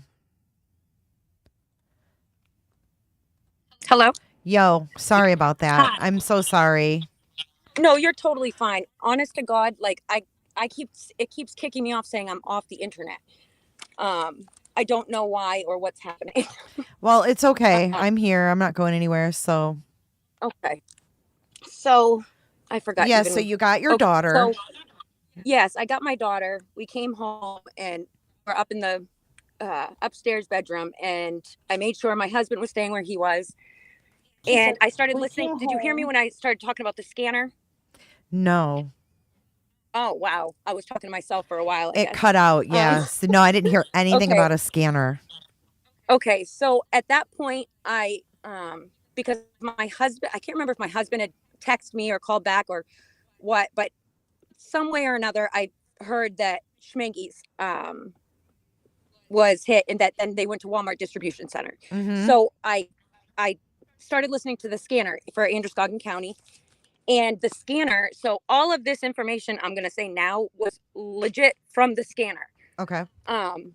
It first said, like, it was all over the place, and then it went completely silent for like a good hour. But it first said, okay, they left whoever or whatever left Schmenge's, and they're now on their way to, they just left Walmart distribution center. I have family and friends that work at Walmart distribution center. I saw on YouTube the Walmart distribution center and cops guarding it, the windows all busted out, shot out. Oh my God.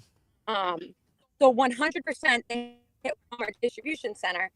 I say they because I don't, whatever, but they're not saying that now. Now all of a sudden, and I heard on the scanner themselves that Walmart distribution center. Then it went from Walmart distribution center to Da Vinci's, which is a restaurant in Lewiston. And that was on the scanner. I'm hearing this. Oh wow. Because I was gonna say I never heard that one. Yeah.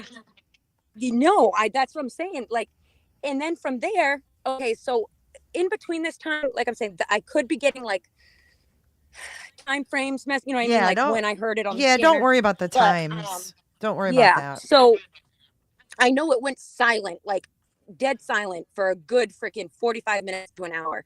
And it was scary as heck. I already have, like I said, I already have PTSD. I didn't like being alone as it is. I saw my neighbor, I peeked out the window and I saw my neighbor checking on my elderly neighbor going to her house. And I waited for her to come out. I know that she has guns at her house. And so I yelled to her, and me and the kids ran out real quick and ran down to her house, which is just 2 doors down. And we stayed hunkered up there on the floor in her living room. And they hadn't released a picture at this point of Robert Card Jr. And so throughout that night for hours, we're just, scared to death, not knowing anything. We're hearing all kinds of stuff, but you don't know what to take. So you know what I mean? From Facebook, from Sure, right. Everything's flying around at once. Yeah. And this entire time, like, she has a gun on her. I've got her other gun, like, just keeping it right next to me. And I'm watching windows. Like, I genuinely believed that we were going to die. Like, it just was. I'm so sorry.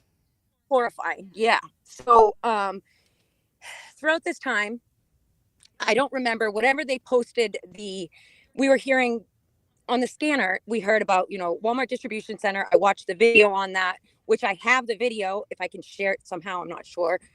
Anyway, in between all this, they finally posted the picture of this Robert Card. Well, turns out he's from Bowdoin, obviously. And my neighbor grew up in Bowdoin. She knows the guy very well. Well, she knows his father. She went to school with his his Senior father. Yes, with Senior. And she had his grandmother as a teacher in school. Yeah. And she knows the family. Wow. I mean, they weren't friends, but she knows. She was telling me, first of all, she was in shock. She says, never in a million years, would I have guessed this. They're like a very prominent family in Bowdoin.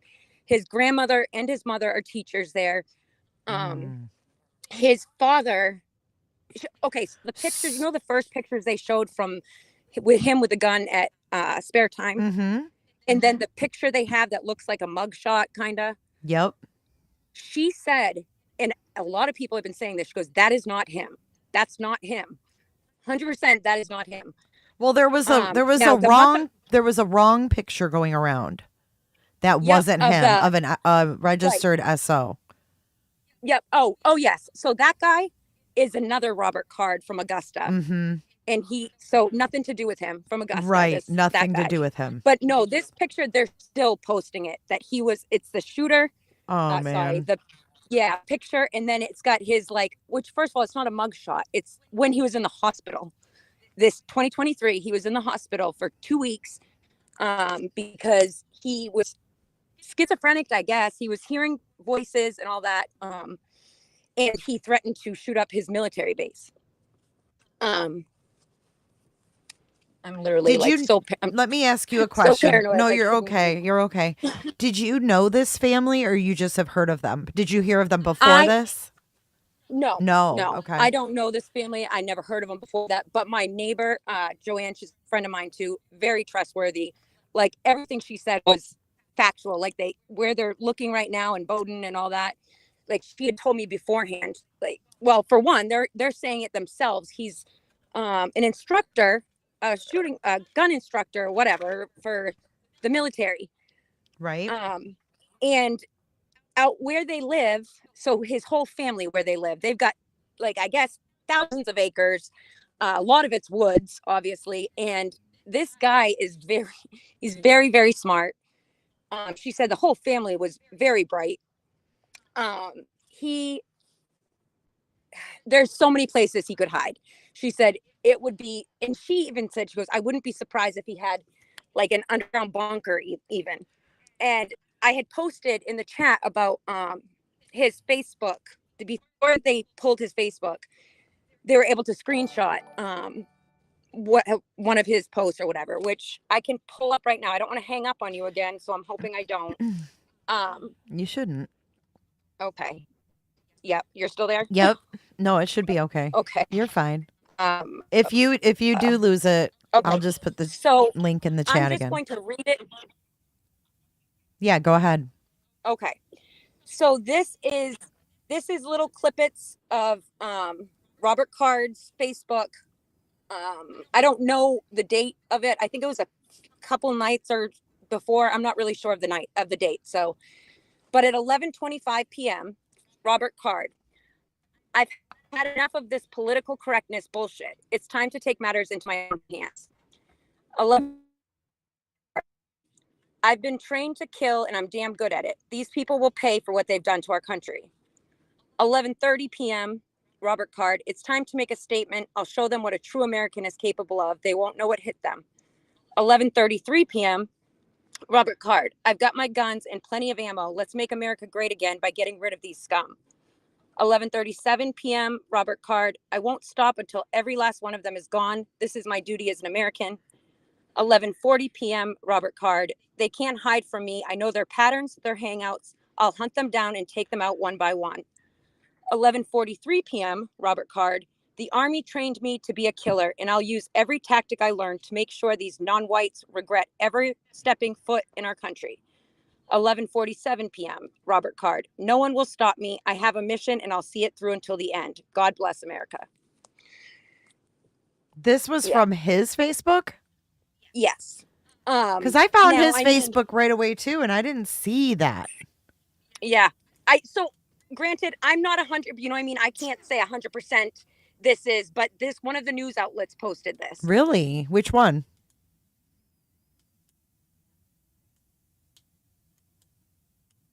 Hello? Hello? Yeah, which news outlet? Okay. Oh, you cut out. Which news outlet? Yeah, which news? I think, hang on. Let me see if it will. Because I didn't see that. I would like to pull it up.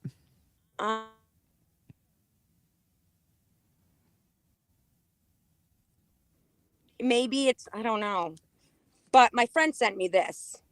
I mean, yeah, I can't say 100% it's accurate. You know what I mean? That I didn't get myself from, she sent it to me from a news. I can ask her, but I don't know. Yeah, I'd just be curious because I'd like to pull it up. Yeah.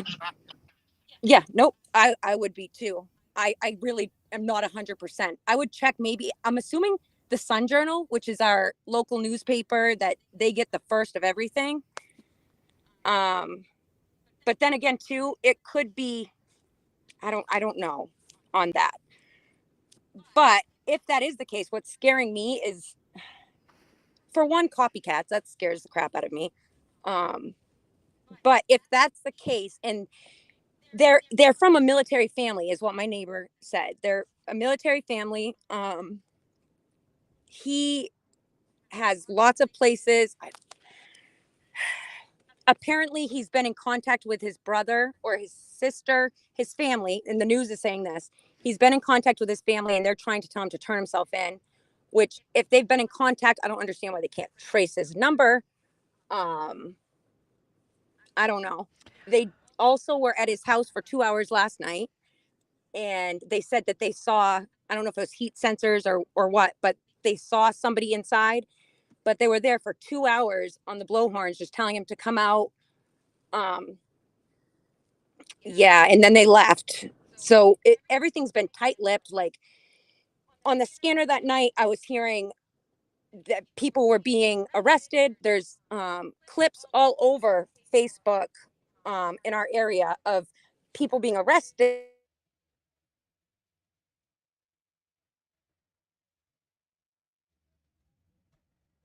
Was that night they spoke on it, and that probably can be pulled up if you go on YouTube and post the Lewiston, Maine Walmart distribution center shooting. You'll probably find that. Well, I found some of his yeah. posts, but they're just random about No, hunting and not fishing. his posts. I'm talking about the Walmart distribution center. Oh, I'm still on his. I'm still on you his got post. cut out again. Sorry.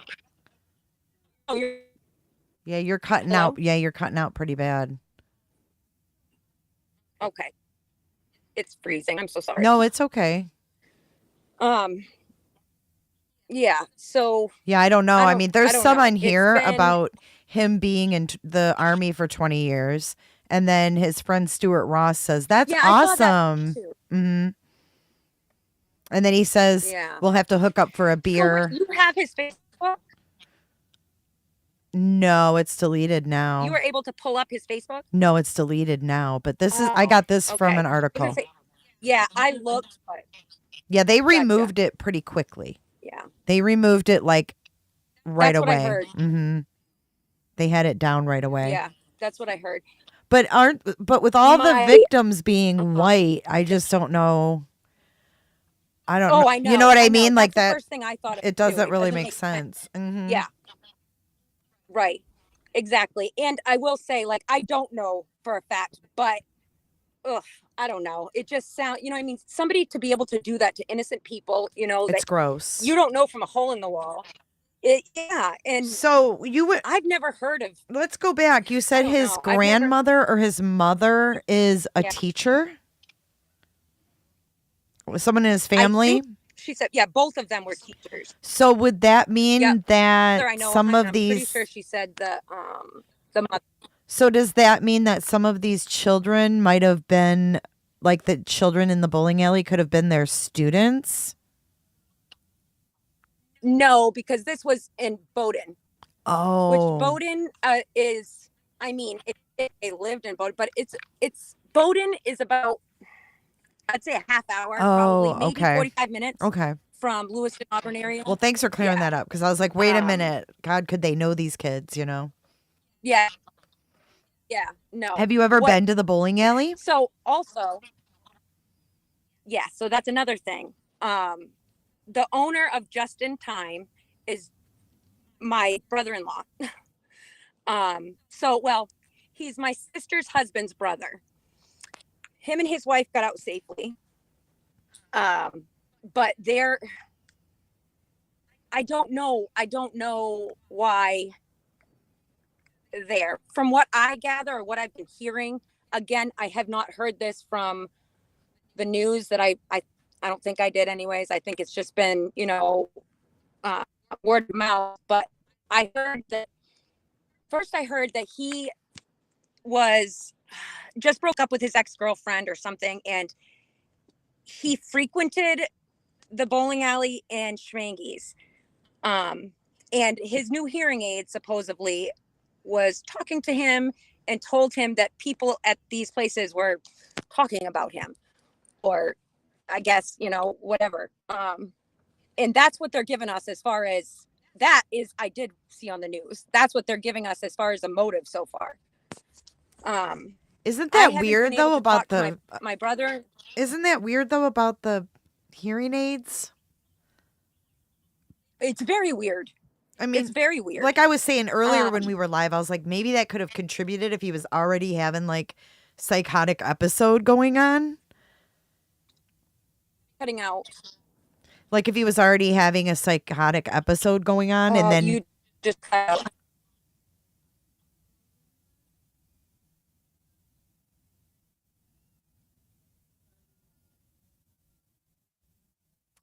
she's gone. Are you there? I am. Yeah, I'm here. I can hear you. Are you there? I can hear you now. It keeps kicking me off. It says you are offline every now and then. It must be your signal. Yeah, it is weird. It could be. I'm in my car, like I said, and No, you're fine. I'm just, yeah. You're fine. So, I was gonna say. So are you hearing any talk about, like, have you heard from his like anybody in his family? Do you know anyone who has talked to any of them? Does he have a lot of siblings? That's what's weird to me too. So that was the first, that was the first I've ever heard of this man. Granted, I mean, I'm a stay-at-home person. I don't know a whole lot of people, honestly, outside of my own family, really. I've lived in the Androscoggin County.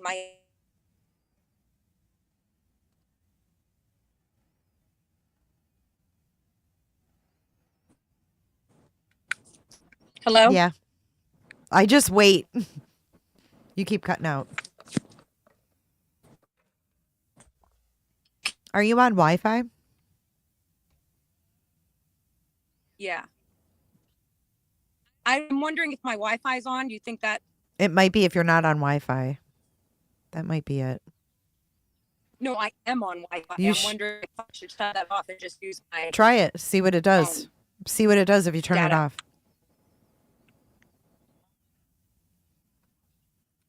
Oh, you're cutting out.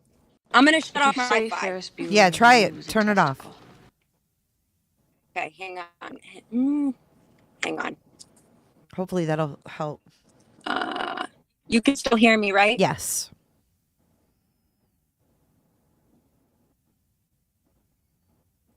Cellular.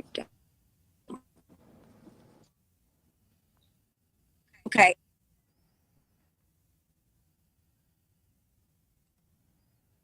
You might have to leave and come back. Are you there? Can you hear me? I can. Yeah. Ooh, I think that's better. Okay. We'll see. All right, let's try it out. Hopefully it is. Yeah. I literally just shut my Wi-Fi. Okay, go on. Yeah. I don't remember where. I don't either, but I've been literally like,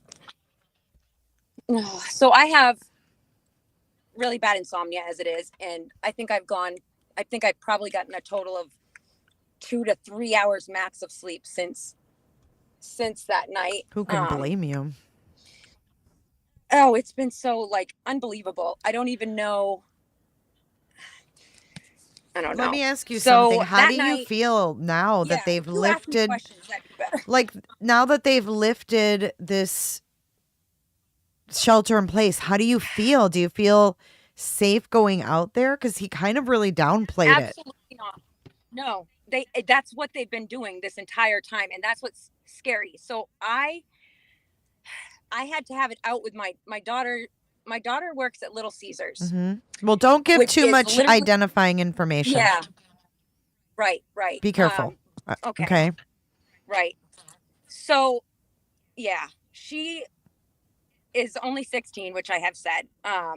And they demanded her to go into work today.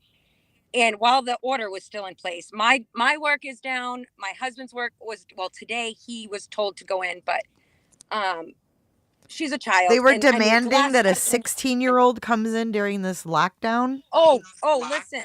So they threatened her. She threatened her that she'd be fired if she didn't show up. So I had to call this manager. This manager refused to give me her uppers or whatever. At the end of the call, she was scared that I was going to, get her fired. So she was okay with it. But Wow. none of us have gotten any information. You know what I mean? Yeah, I wouldn't have Everybody's sent on my edge. kid anywhere. No way. Oh, heck no. No. Mm-mm. And I mean, as of right now, their schools have been canceled. Monday, it's canceled as well. I don't know. And I've heard, and it was on the scanner, I did hear that he was, I don't know if it was him or the other shooter that they said, you know, they apparently on the scanner, they said they arrested 2 other guys. One gave himself up when they found his car was there. Girl. So the scanner said, yeah. We saw someone on the video. We saw someone on the ground getting arrested. Yes. We were like, who was that? Yes. Wow. And then there's video out there at George's, the pizza place that was down the road from my house, of somebody getting arrested. That was supposedly the second person. And if you notice, every time they're talking about Robert being on the run, I'm so freaking paranoid. I'm sorry. It's okay. Every time they talk about him being on the run, they won't say specifically he's the only one involved. You know what I mean? They will not say that. They're saying he's a suspect. He's the one, you know, every other word, but they will not say, like, you guys, we know it's just this guy we're looking for. So nobody knows. For all we know, there could be, I don't know. Do you think that maybe they kept that quiet? Maybe there were other ones and they caught them and maybe still where until they get him. Right. You know, like until they arrest him. That's what I'm wondering. I'm praying and hoping that's because the case, maybe they're thinking not, he could be listening. You know what I mean? Yeah. And he's a very smart man. Like I feel like he had this. They were also saying, and I heard on the scanner, that there was a black truck with veterans plates. Oh gosh, are you there? We heard that too. Yeah, I'm here. We heard that on the scanner too. The pickup. Hello? Hello? I can hear you. Hello? Hello? Hello? I can hear you. Can you hear me?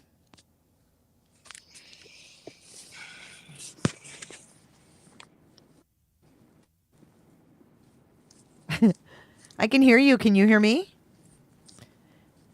Yes, Melinda, the black pickup with hazards.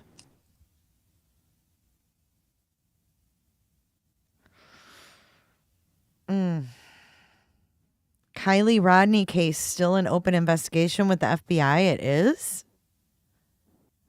How do you know that? Who told you it's still open? Are you there? Yeah, can you hear me? Okay, yes. I can hear Oh, my you now. goodness. Okay, I could I hear don't you know the whole why it time. keeps- I could hear you. You could? Yeah, but you couldn't hear me. Oh gosh, sorry. I'm like, hello. No, it's okay. Yeah. Okay, the so black- we saw, they said there was a we heard that on the scanner as well. The black pickup with the hazards on with the veteran plate. Oh my gosh, I can't hear you again. Yes. Uh-huh. A black truck in Sabatis with veteran plates. Now I heard on the scanner, they made it. Obviously I don't know word for word. I don't remember, but they were acting like he was in on it. You know what I mean? Like I don't know how to word it, but like a co-conspirator, whatever you want to say. And I don't know if they arrested this guy or if they let him go and found out he wasn't anything. I'm not really sure. But that was a big thing they were talking about on the scanner. They had a ton of freaking places, cops from wherever in Sabatis for quite a while.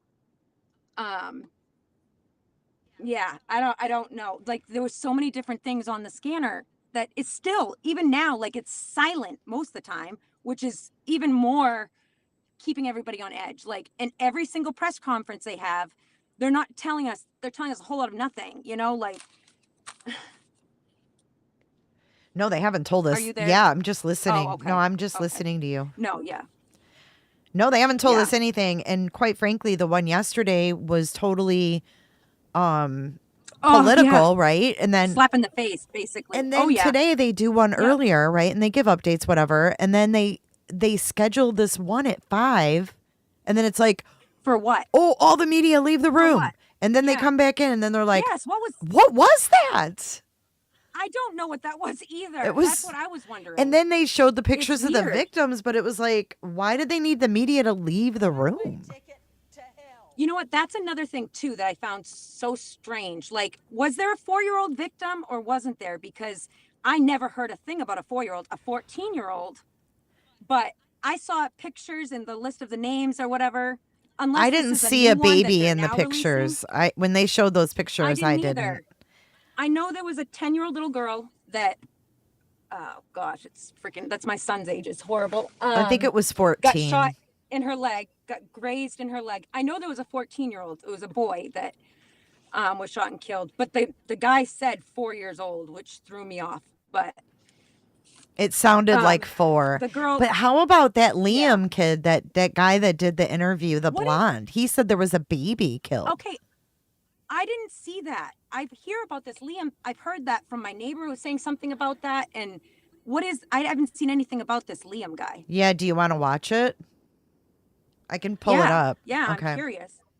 Let me find it here. Oh, wait. How do I? I can share it right here on the screen and you won't have to do a thing. Oh, you can? So I don't Yeah. have to go on YouTube. No, not at all. You can stay right here, but I just have to find it.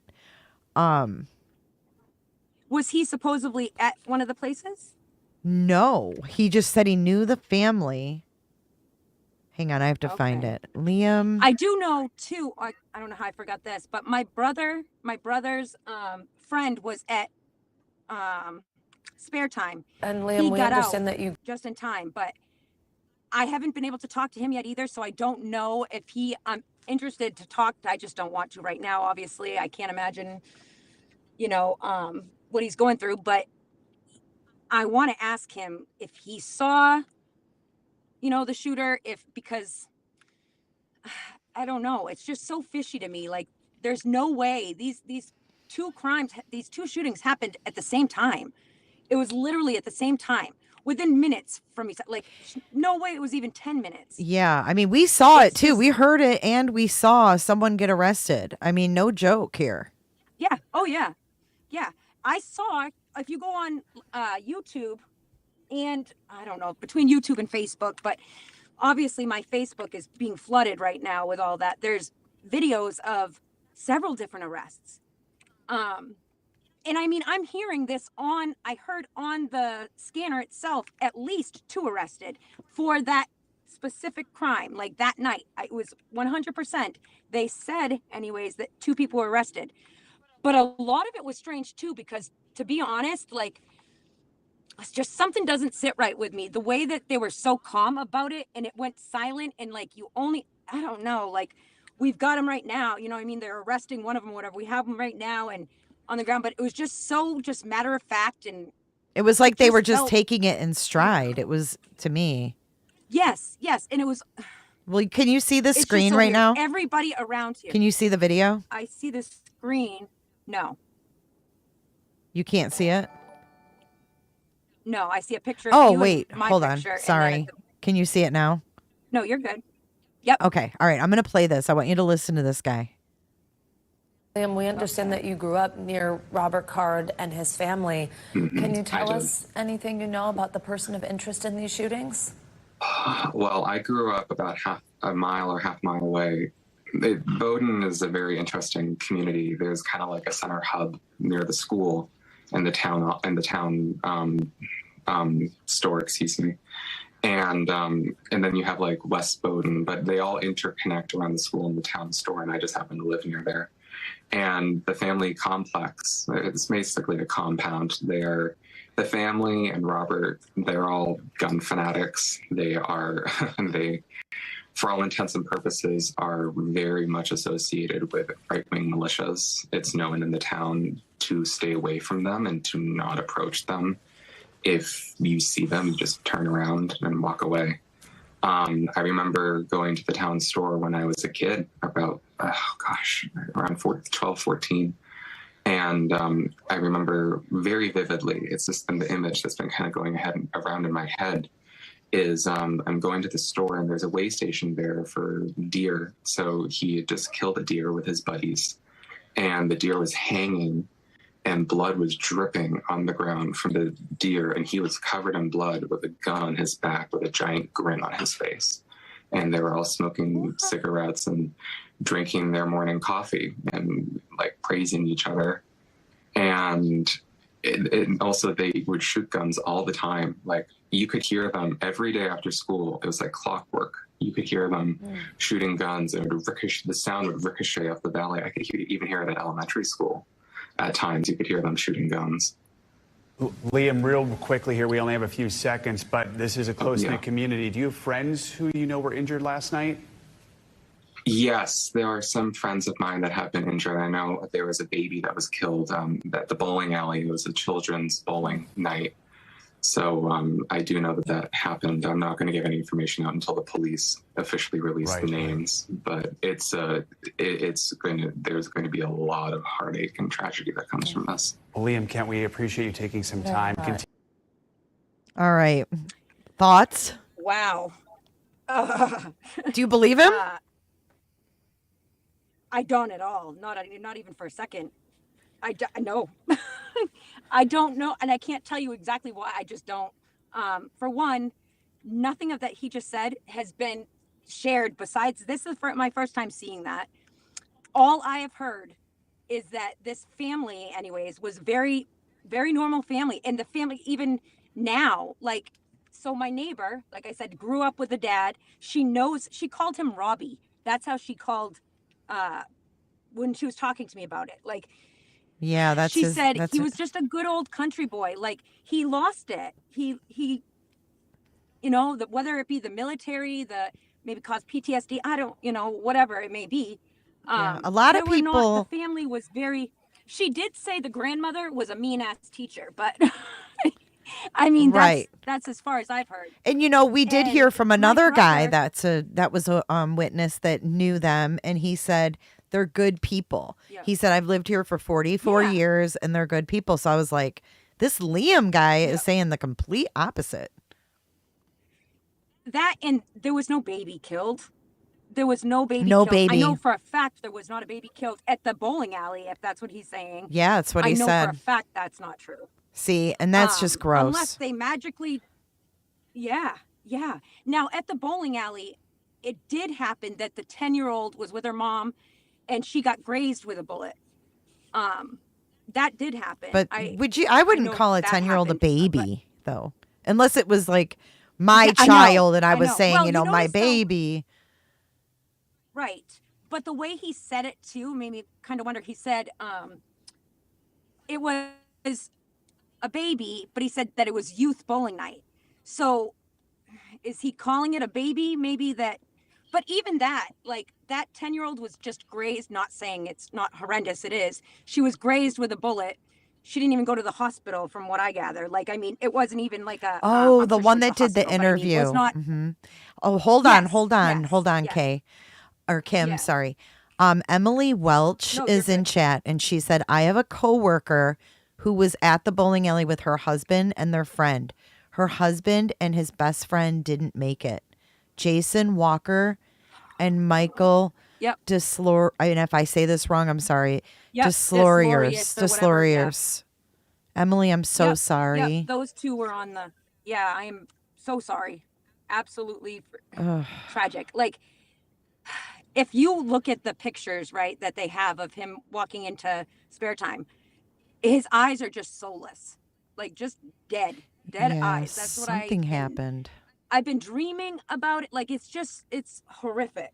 Hang on. I'm sorry. I don't mean to cut you off again, but I just want to let everybody in chat know that these are real people and this was a real event and there's no one acting. Please don't say that. No. I mean, we have Emily in here whose coworker lost her husband.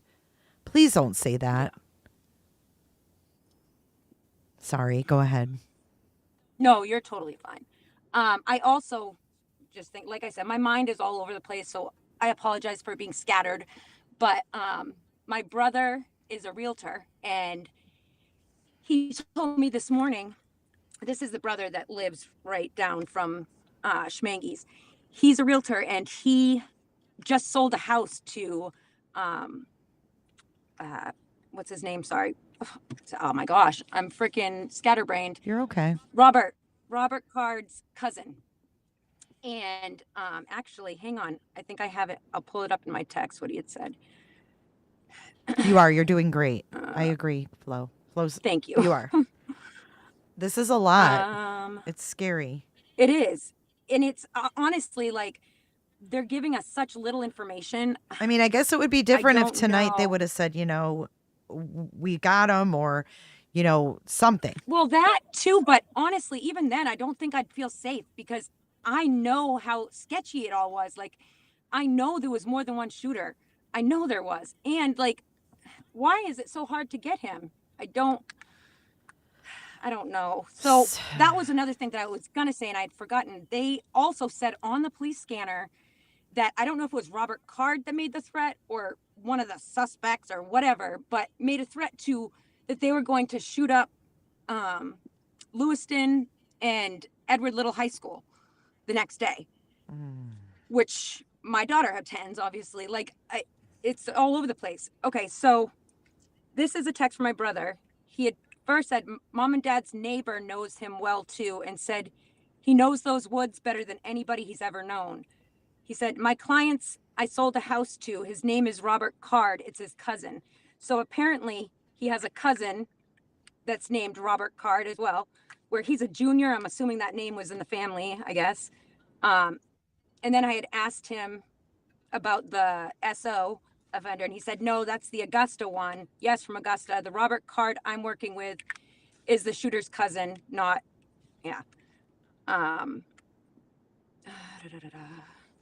So basically, I talked with him a little bit because him and my other brother go to Schmenge's all the time, and thank God they did not go that night. But my brother's friend was at the spare time. I'd asked my brother if he knew much, like if he talked to him, did he tell him what he saw or whatever? And he said, he just told me, asked me to go on Facebook and let everybody know that he was safe. I'm not asking him any questions right now. He's shook up and, yeah. So, I mean, eventually when things calm down, I'm sure, we can get more information, but I don't know, as adamant as my neighbor was about that not being the same guy in the pictures. And I've heard that a lot too. Like a lot of people are saying that does not, but the news is making it sound like, oh yes, he looks different only because this picture could have been like they're acting like it was a licensed picture and it could have been taken years ago. So no, I know for a fact that picture they have was literally months ago. It was his hospital picture. And so how does somebody change bone structure, all that in literally months? I mean, yeah, you can lose weight. Well, I guess, I don't know. I mean, what kind of drugs was he on? And I mean, I don't mean shit like illegal drugs. I mean, God knows, I mean, that's what I would be curious about. And I don't know if we'll ever find out what the hospital put him on, if he was taking them, if he wasn't, While he was in the hospital is when he made those threats too about shooting up the military base. Yeah. Or maybe other threat. I know he made multiple threats. So there was a failure there. Was there. red flags all over. Yeah, there was definitely a failure when when someone in the military, right? He's active reserves. We know that for a fact. Yes. So a guy in active reserves goes to a mental hospital because he's hearing voices and they don't take his guns and make sure he doesn't have any guns. Yep.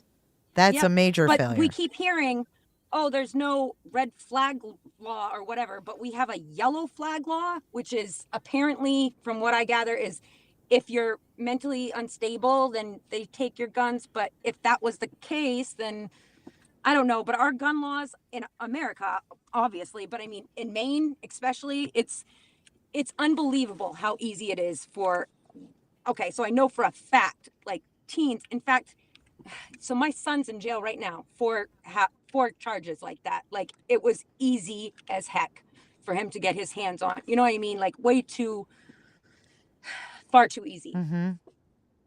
Like go on Craigslist, kind of easy, which Craigslist is in Maine. Do you guys have Uncle Henry's or is that just a Maine thing too? I've never heard of that. Okay, so it's like where you can buy things. Like, it's a whole book with real estate to pets to guns to just selling, like, Yeah. yeah. Yeah. So kids are able to literally get guns on there. It's that easy. Like, Yeah, I believe it. It's way too easy. yeah. And my neighbor also had mentioned that they 100% failed him, because not only did he make those threats at the hospital, but I guess since this summer, it's been a million times worse. I guess his sister or his brother, I don't remember which one, but she said had even stated that they were in contact with him, first of all, which throws me off. They've been in contact with him, trying to tell him to turn himself in. But I they heard also that stated too, girl, and I heard that Yeah. they have his phone though. Yeah, I just heard that too. I also heard when they got his car, the gun was inside it, but they don't think it was the gun used in the shootings. And then I hear on the scanner that they're arresting somebody who turned himself in at the car.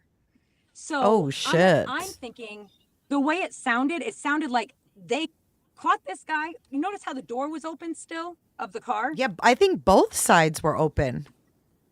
Yeah.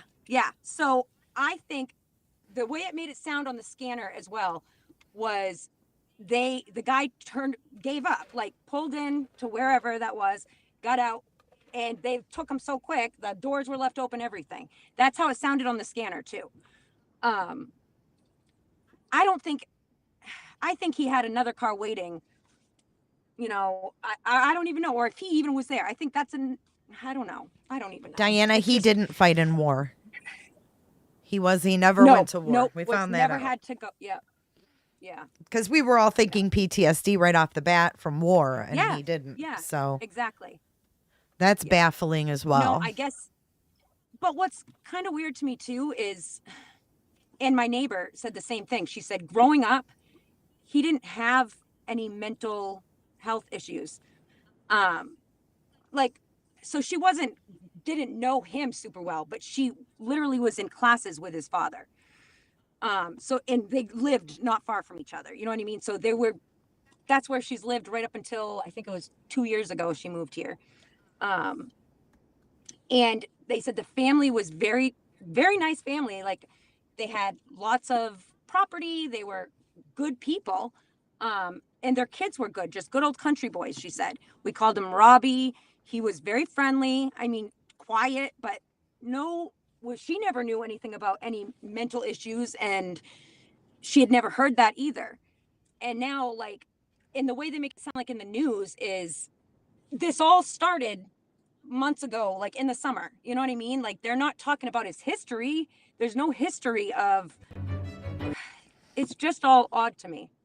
And his hearing aids, you know what I mean? His high-powered hearing aids, like, no, it's all very weird. No, I agree with you. I think everybody's on board with you. We all were like, so this is why it's been so confusing. Yes. Yeah.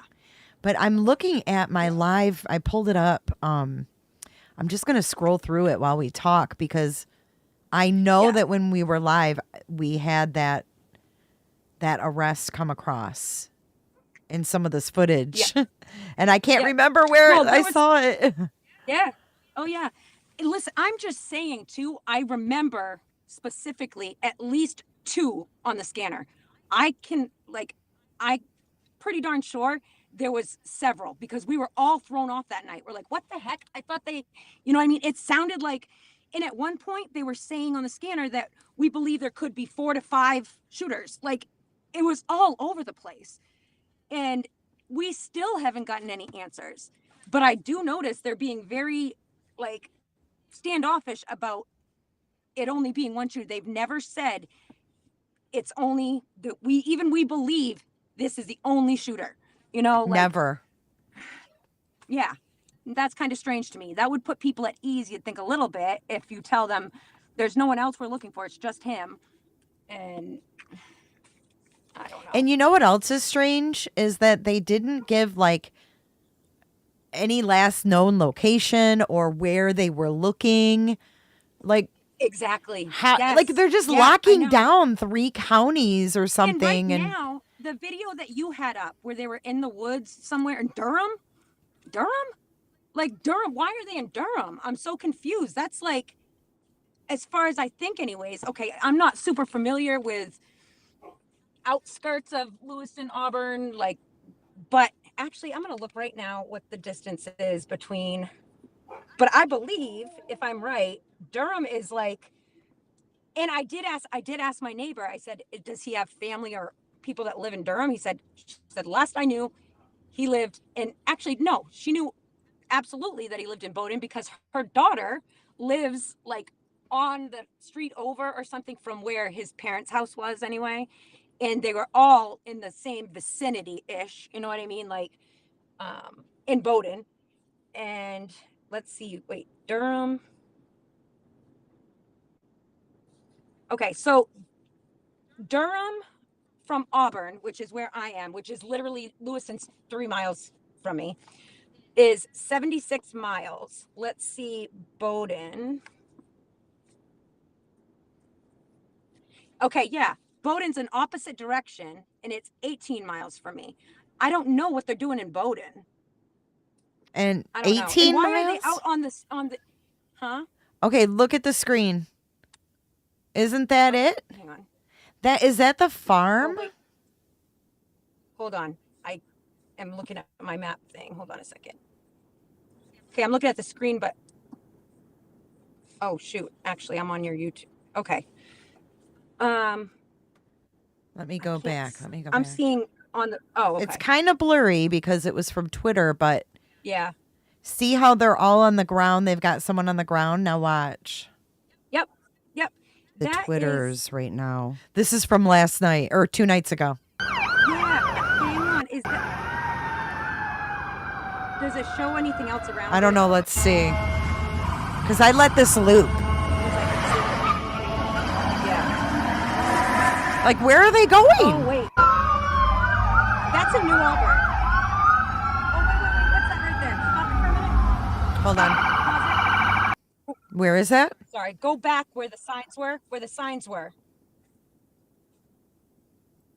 I think it said mixers, right? No, let's see. All right, here we go. We're going to go to the Twitters right now. When it shows the signs. I'll try to pause it.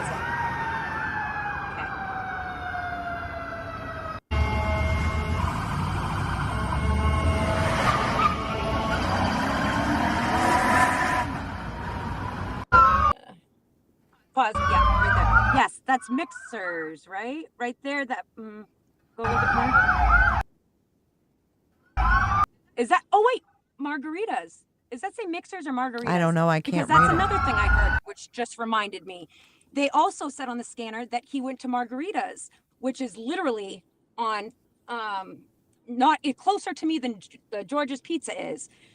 I also heard mixers, which is crazy. Like, I think that's mixers though. And it looks like, yes, Sabatis. Let's see if we can get closer. Oh, it goes away. Yeah, no, I'm 90% that is mixers. Let me see here. All right, but that don't look like Sabatis Street. Does it say under it where it supposedly is? Let's see.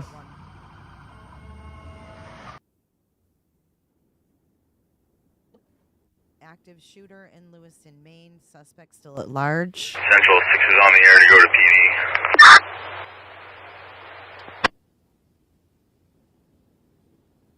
Military. I'm just letting it play. Oh, Heather, I'm so sorry. Yeah. You have got to be kidding. Everybody send prayers Heather's way. Prayers, thoughts, vibes. It's horrific. Is she multiple she know? locations now? She knows someone that lived there, family or something. Active shooter in Maine. Yeah. Multiple locations in Lewiston. A restaurant and a bowling alley. Number of victims not yet clear. Reports of multiple fatalities. Suspect still at... Where did that footage I lost go? you. You did? Here's Oh, some there more you are. live reports. Let's take a look. I lost.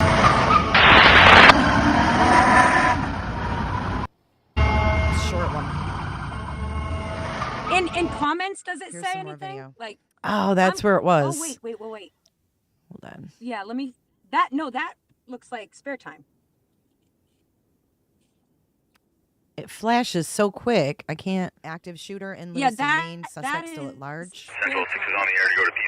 Oh, well, yeah. I think I watch it again though. Let's see. I'm like 90% that's mixers, which is another thing they said on the scanner.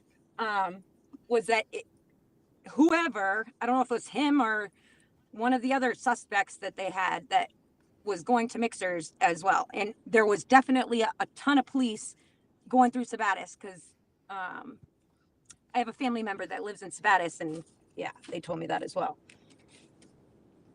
Like they're all over the place, and that's what's unreal to me too. Like, and at the same time, a lot of it, like they weren't just all the cops going in one place. They were all these different places, and it was still like they were right behind him or something. If he was this mastermind that did it all by himself, you know, Are you familiar with Mollison Way? Yes, Mollison Way. That's okay. That's in Auburn or Lewiston. Is that where it's saying that is? The last time we Let's spoke see. about They 15 show minutes it ago, for some reason. A law enforcement source are at least Yeah, 22 Mollison people Way, I dead think, so is far. what- Again, in 3 separate locations in Lewiston, Maine. Again, You that's hear about that too? 35 At least miles 22 north people of dead. Yeah, and they said there was like 80 shot or something. 16. Right. Yep. No. And then so it he was, corrected 22 people tonight. dead, and then 60 injured.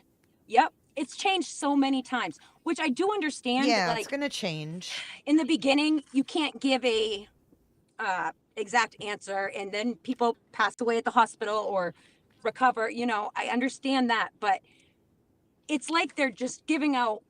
They have no information to give us, so they're just throwing out whatever, and I don't even know. I mean, the only thing we can hope is that there's like a whole reason for this. I think this is it. See, look at CNN reporting 16 plus dead and 50 to 60 plus injured. Now look at this video. Right. I'm going to I'm unmute trying to it. see where this video even is. There's a bolo for the car. Thanks, Baloo. It looks because like people were bowling. They weren't on their phones. Brenda, folks, I'm here in Lewiston I want some popcorn, Brenda. Maybe that wasn't it. Damn it. I know I saw I'm a curious guy. about that building. I think that was the distribution center. No, I know. Was it? The distribution center, there's a video on my Facebook feed. I wish I could. I don't know if I don't think I saved it. Where it's literally probably like a 2-minute video. They're standing, there's cops standing, manning the doors. And the windows are all shot out. Nobody was killed. Nobody was hurt. I found it. I want to say that I found it. Oh. Look, watch. And JLR put Robert Card arrested. There he is. We all thought it was him. Wait, where is this? Hang on. That looks like it's outside of... Oh, no, that's the City Hall. That's the City Hall in Lewiston. Yes, I know exactly where that is. Like, who is that guy? Park, which is like... Who is that? That's what I'm saying. Probably one of the ones that arrested. That's not Robert Card. No, this is... They didn't get him, Audra. Way to get killed. Oh, never mind. I'm looking at the old chat. We thought that was him.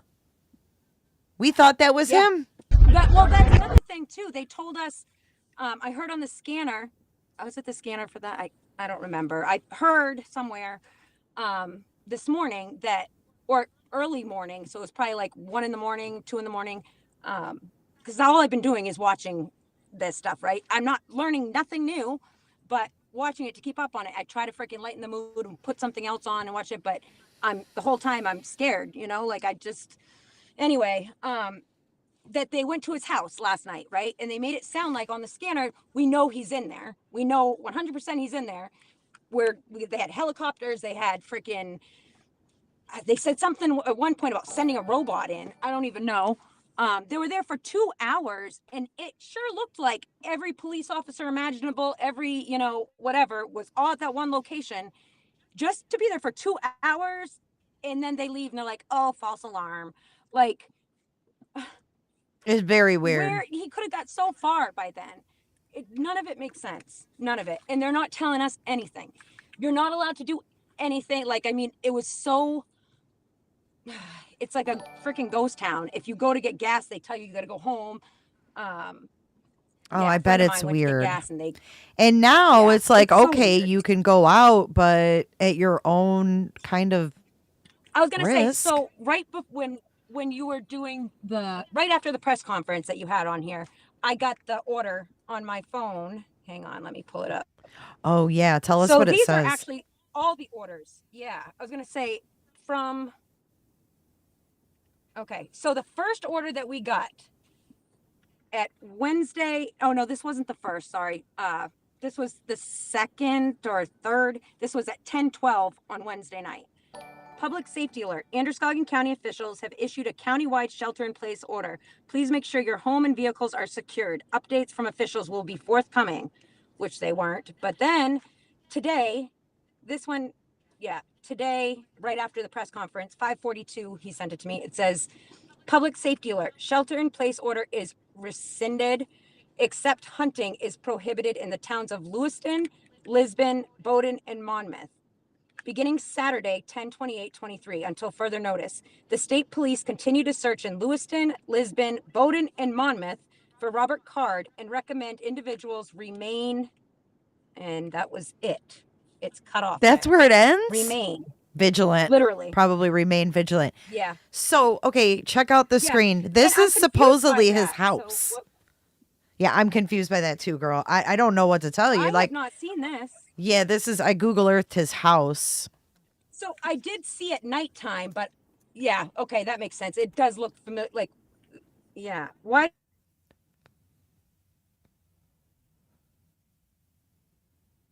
I mean, literally out in the middle of nowhere.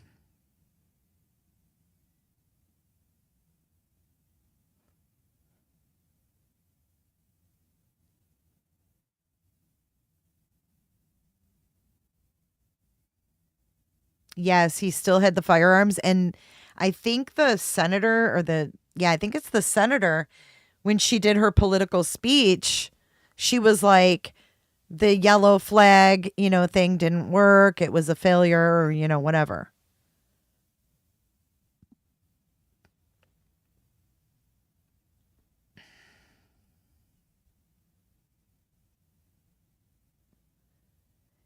I think they're probably doing a lot of stuff that we don't know and don't see, and they can't tell us. And they can't tell us because it's active. That's what I think. That's just my thoughts. I think we lost Kim. And I don't know what Kim WSU whatever looks like, but we just saw this Kim's face.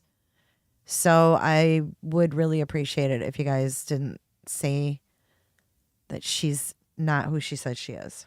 Because we just literally saw her face.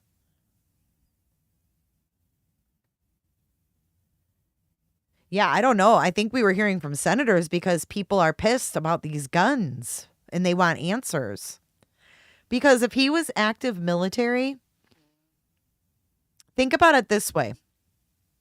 If he was active military and he goes to a VA, now I don't know if he would. I don't know if reserves, I would imagine the reserves go to the VA too.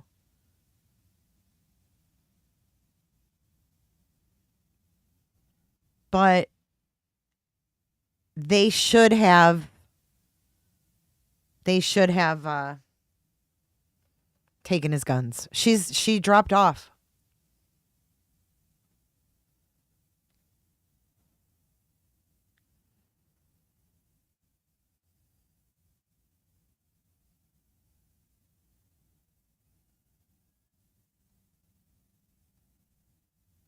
Dr. Malmo says they're tracing his steps and following leads.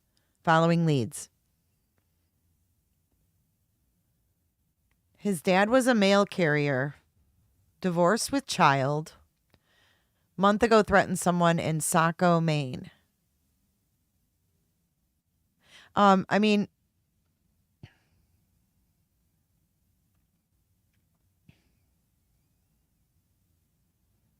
you need the link again?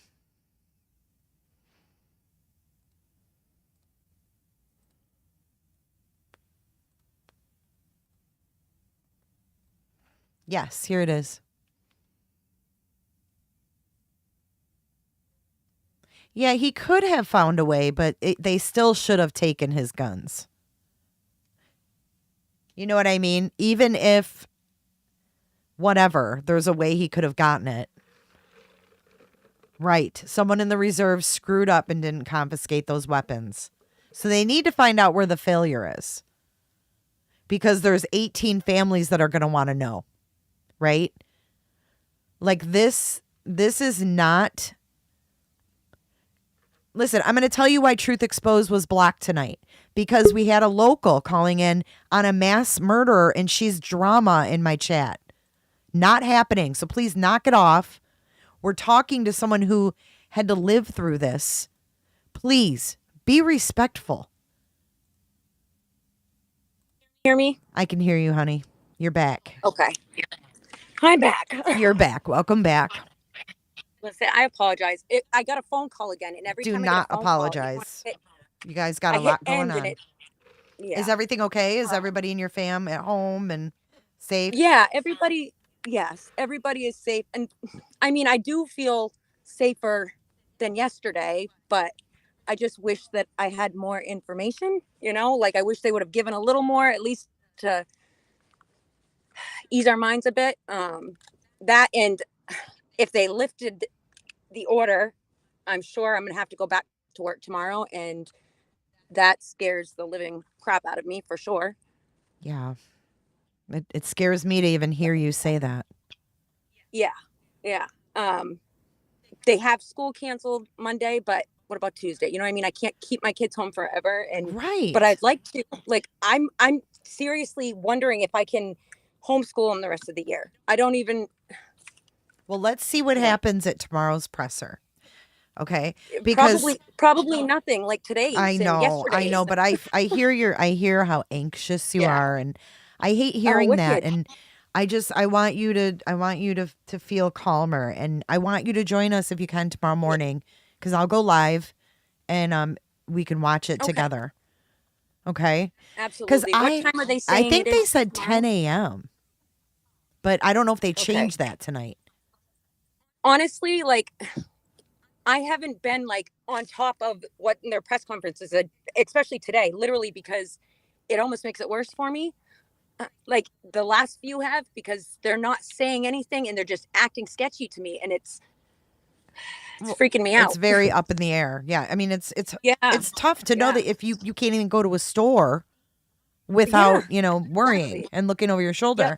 But the thing that really kind of concerned me, to be honest, was that he was like, oh, we're trying to make our setup better. That's what he said in tonight's press conference. Like, oh, bear with us. Next time we'll have pictures and da-da-da-da. And it's like, dude, don't worry about staging. Next question, please. Like, I think it was you that had mentioned, what is he, a freaking radio host? Like, he said next call. Next caller. Yes, I was like, what? Yes. Like, what? Yes, like it's a whole freaking show. I don't. Yeah, it was very weird.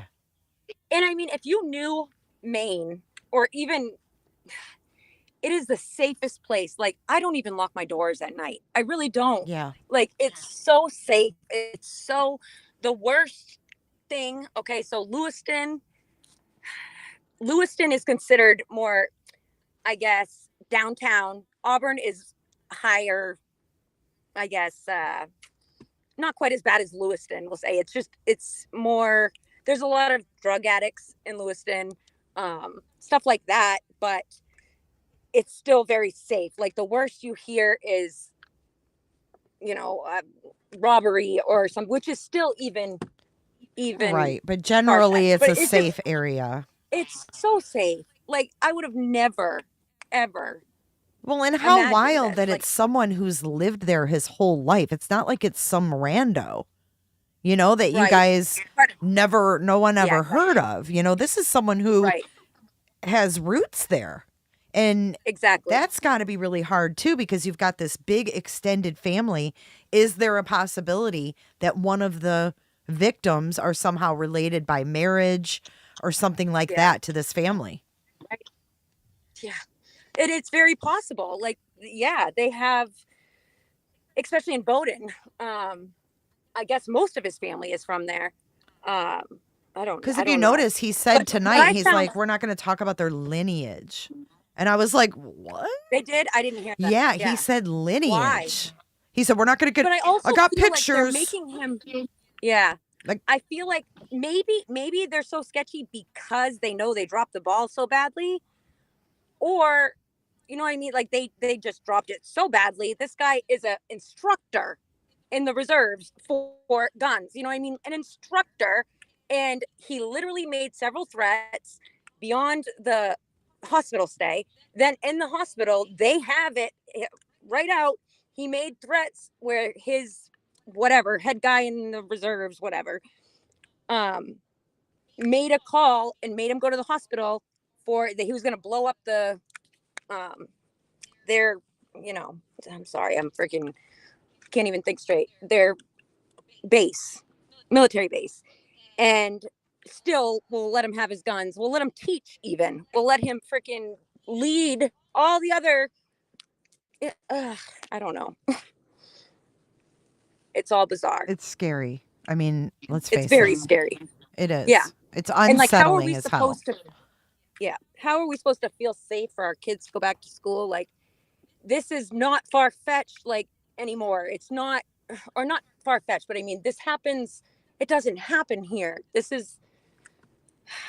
And then I worry about copycats. You know, there always seems to be some, and who's to say there's not someone else involved? If anything was true from that Facebook post or whatever, which probably not, maybe not, you know, but if it is, he said he would see this through to the, you know what I mean? And if it is made up, whoever made it up is pretty effed up themselves. So how many other Robert Cards are out there, you know? I don't know, but I'm wondering, you know, this whole diving thing in the river there. I wonder if they're That's the first I've diving heard of that, for by the way. for They didn't even firearms. bring dogs out. Well, they're bringing more divers in tomorrow. They're bringing more experienced divers in tomorrow from other places. So They've apparently brought in like people from different states. Like, yeah, I don't know. The first I heard about the divers was the press conference tonight. I've been listening to the scanner all day. Haven't heard, but I could have missed it. I don't know. You know, maybe. Well, you got a lot to take in. So Yeah. Yeah. Yeah. The whole thing is just messed up. I was gonna say, I was talking to my daughter's manager and she was like, no care, you know, just it ended. The conversation ended well because I'm like, I know we're all stressed out. You know, this is just, but we need to. This is my child. I am not. It's not worth a freaking minimum wage job. No, like she's not going to be a sitting duck at the freaking windows. no, hell no, and I don't blame you one bit. Yeah. Or sending my kids back to school. I'm not. Good night, Mike Sanner. Hey, Scott H. News Center, Maine has a reporter live on one of the scenes. Which scene? Yeah, which one of them? Yeah.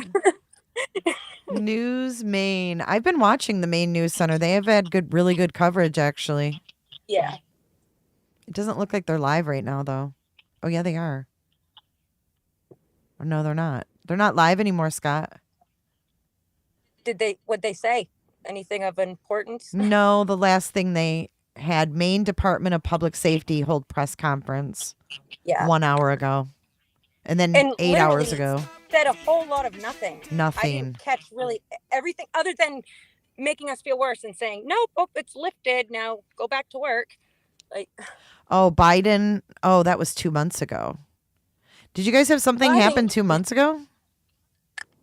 There was another thing in Bowdoin, actually. Kennedy Park shooting? Okay, was that the one where this guy killed his parents and his parents' friends and voted. Oh, geez. Yeah, I don't know if that was 2 months ago, but we've literally never had anything like that ever. So I think if you watch The Misery Machine on YouTube, I like they're that. very informative. I like that name, Huh? the Misery Machine. I know. They're great. They're awesome. They're from this area as well. I'm not sure where they live now, other than they have to live very close because they're talking the same. They were on the floor with but they're very informative. I definitely recommend checking them out. And they have a lot of information, and he will not give out he won't even, they won't even comment on things they've heard. Like, it's only the factual. They have a lot of information. I would definitely check them out. But yeah, the Misery Machine. I love that name. That's cool. I know. Everybody check out the Misery Machine. Yeah, they do a lot of Maine cases. They did the other where the kid shot up his parents and the parents' friends or something as well. So Interesting. So Mike Drop in Mom says, Kim, how about the hoax of the school shooting back in the fall? It's or all you mean weird. that was literally no? Oh my gosh. Okay, so last week this happened. Lewiston. Okay, this was very strange. Last week this happened. What is it? Or if it wasn't last week, it was the week. No, it was last week. Okay, so apparently they had a bomb, not a bomb. Yeah, no. Okay, so Thank you, Shell. No, you're fine. They had a threat to the school. They found it on Facebook, I guess. A kid who sent a picture of a gun in a backpack and said, "Do not go to Lewiston High School tomorrow." And basically saying, "I'm going to shoot it up." Well, the kids all had to come home from school, EL as well as Lewiston High School. And then I saw on the news just the last, probably a couple days before this incident. Oh, it happened to be a 10-year-old that lived in like North Carolina or somewhere like that, that's made this threat to Lewiston, Maine school. That's what they said. If you Google it or if you look it up, I don't remember what state he was from, but apparently this is some 10-year-old that made a threat to Maine school. Did they charge this kid? No idea. There's literally, if you look it up, it's what I saw anyways, very little information. And it makes no sense to me. A 10-year-old. Did he do it to 10 schools? Oh, wait. Oh, wait. I found it. Listen. Yeah. 22 school shooting hoax calls in Maine traced to one phone number. I did not know about 22. What is that about? I thought this was they don't tell us anything. It's behind a paywall, dang it. Oh my god. 24 phone calls 22? that terrorize students, teachers, and that's all I can see. I can't read it because it's behind a paywall. Let me see. Let me see if I can find, because the school obviously called us too. We got a voicemail, but the school, all they say is superintendent blah blah blah has sent, go to their website, and you go to the website and it literally was just about what I just said. Like, it just said it was a 10-year-old, it's a false alarm from a different state, like school will resume tomorrow. There was no threat. There was no, listen to this. Over the past year, more than 500 schools in the U.S. have been subjected to a coordinated campaign of fear. So there's been incidents in 24 states. The calls are being investigated by the FBI. Yeah. And state after state, heavily armed officers have entered schools prepared for the worst. Students have hidden in toilets, closets, nurses' offices. This is, oh my gosh, it makes me sick. Like, this is, and they want us to send our kids, like, we don't even. Listen to this. Sorry. When local authorities tried to trace the fake school shooting calls, they ran into obstacles. Police reports show that the caller used free internet calling services that allow anyone with an email to make calls from a U.S. number. Yeah, so like a text now or something. Right. So this happened in Michigan too, but I think they mentioned. Yeah, Okay, Maine on November. Google, text now was I was like gonna say, it was literally a couple weeks ago. November 4th most. or November 15th of last year too. Oh, yeah, I'm sure. York High School. Okay, so this is what happened last year. November 15th, schools and police departments across Maine were targeted with hoax calls in a 3-hour window. So we had York High School, Sanford, Portland, Brunswick, Winslow, Brewer, Howland, Lincoln, Holton, Madawaska, Ellsworth, Belfast, Rockland, Knox, Lincoln, Eastport, and Calais. Yeah. Yeah. Doesn't surprise me at all. Like, we had somebody at, I think it was either Edward Little. No, sorry. It was the middle school because my daughter was in middle school at the time. Right on the bathroom stall that there was a bomb or something like that. It's a regular thing now. It's it's messed a up. regular thing. It's messed up. But if you Google, it was just a couple weeks ago, at most.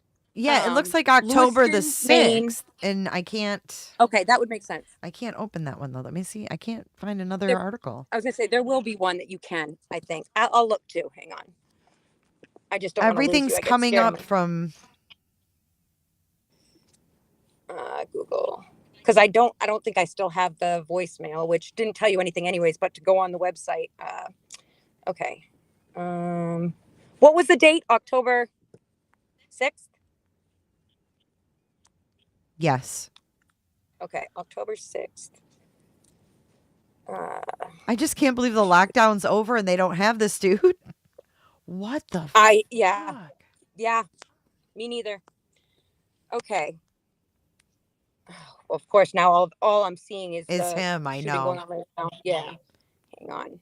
Live update. Maine mass shooting. Live up police hunt. It happened in Vermont. It happened in Georgia.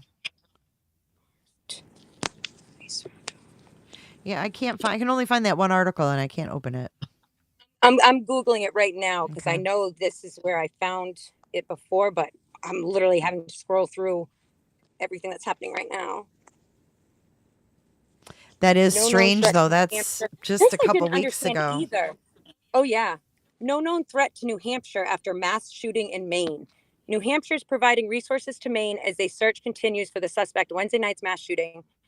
Hang on, let me pull it up. But they did say something about that, too. There was a lady on the news from New York talking about them worrying, I don't know, something about him being there. Oh, whoops. I didn't mean to do that. Why didn't law enforcement monitor Card after shooting threats? The Lewiston Police Department said it is looking for 40-year-old Robert Card as a person of interest and warrant he should. Hold on. I'm pulling it up and it's. Oh.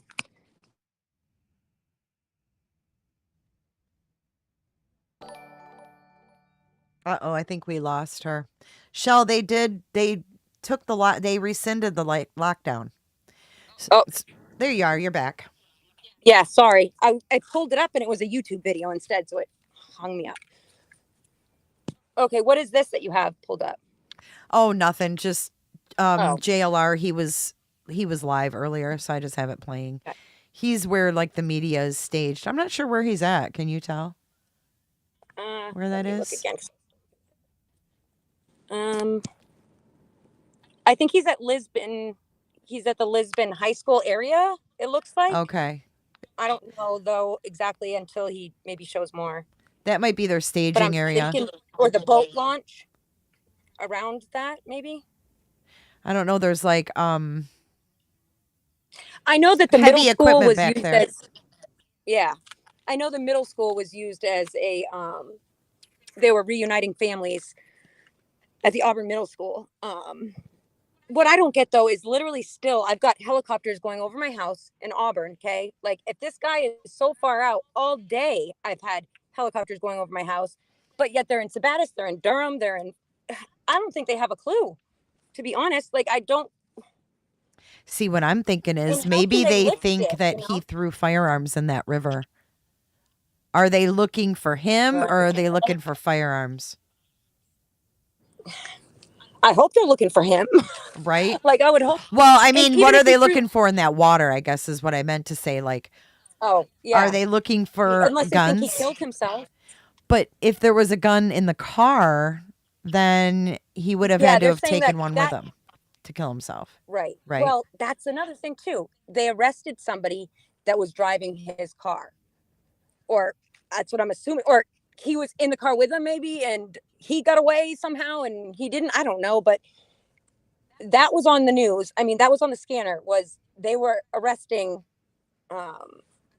someone involved that had his car when they got his car. That was one of their people. So was that gun, and they did say they found a gun as well, which the gun was not. They were quite sure that it was not one that was used in the shootings. Right. So that's what I'm saying. Could they be looking for,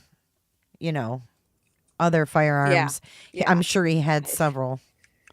Honestly, I don't know what they're looking for. That's what's scary is they're not telling us anything. They're going to lift these because what? The world wants to go back to normal, or they feel pressured. I don't mean, kinda.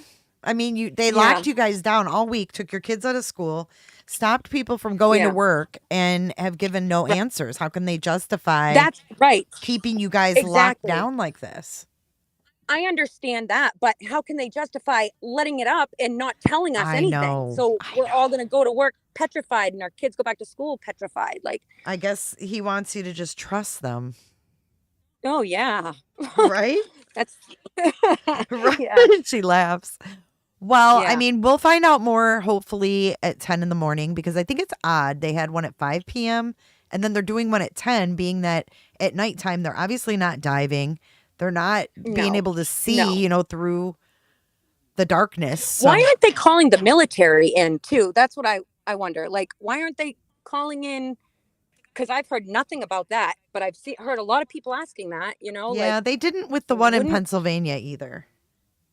But they did call in the Borak team, whatever that is, the elite. In Maine? Yes, they did today.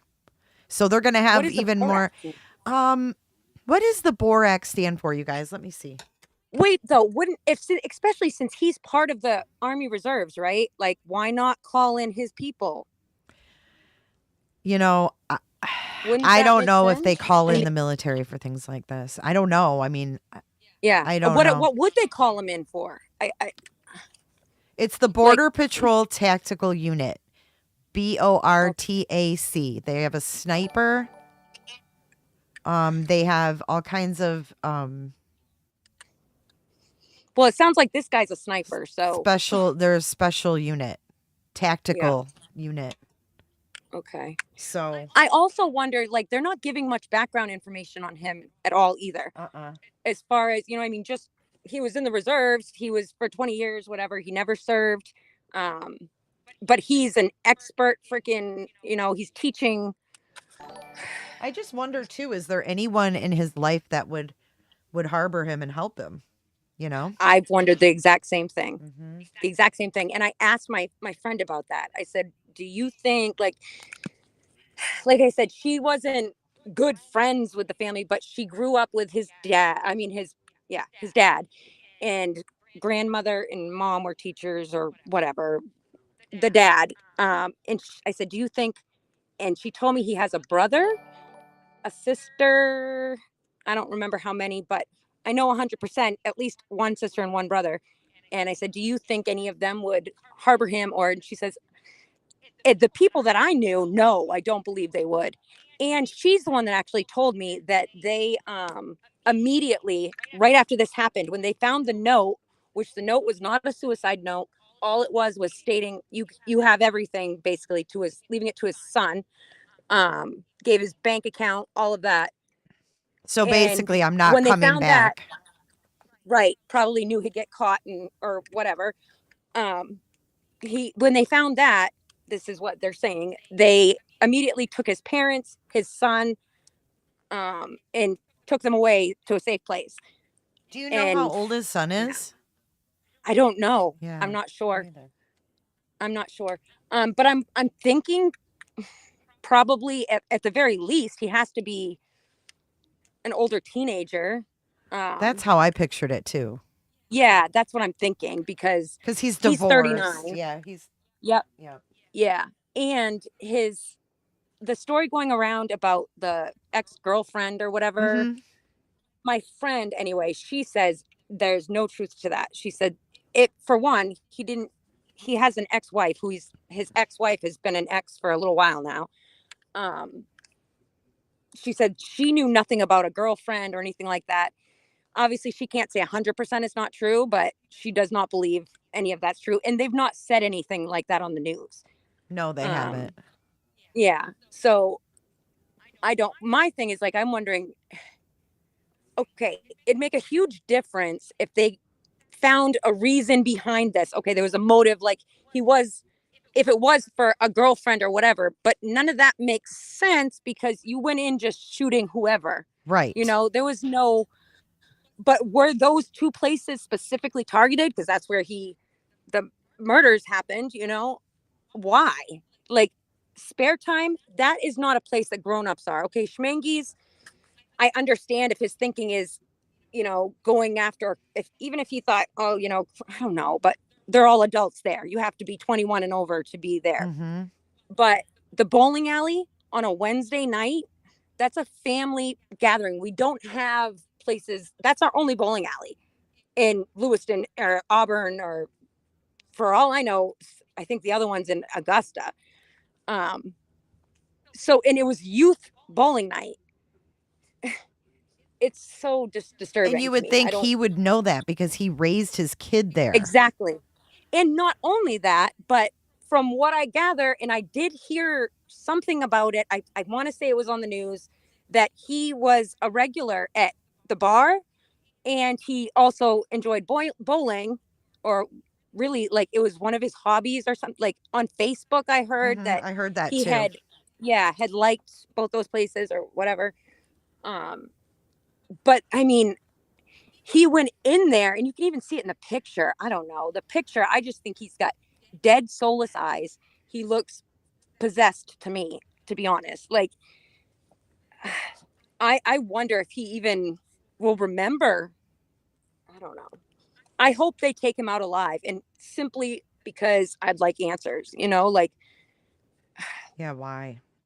I mean, it Yeah, could and be. if we don't, it could be it's kind of just frustrating too. like a mental episode. I mean, we may never find totally out could why. be.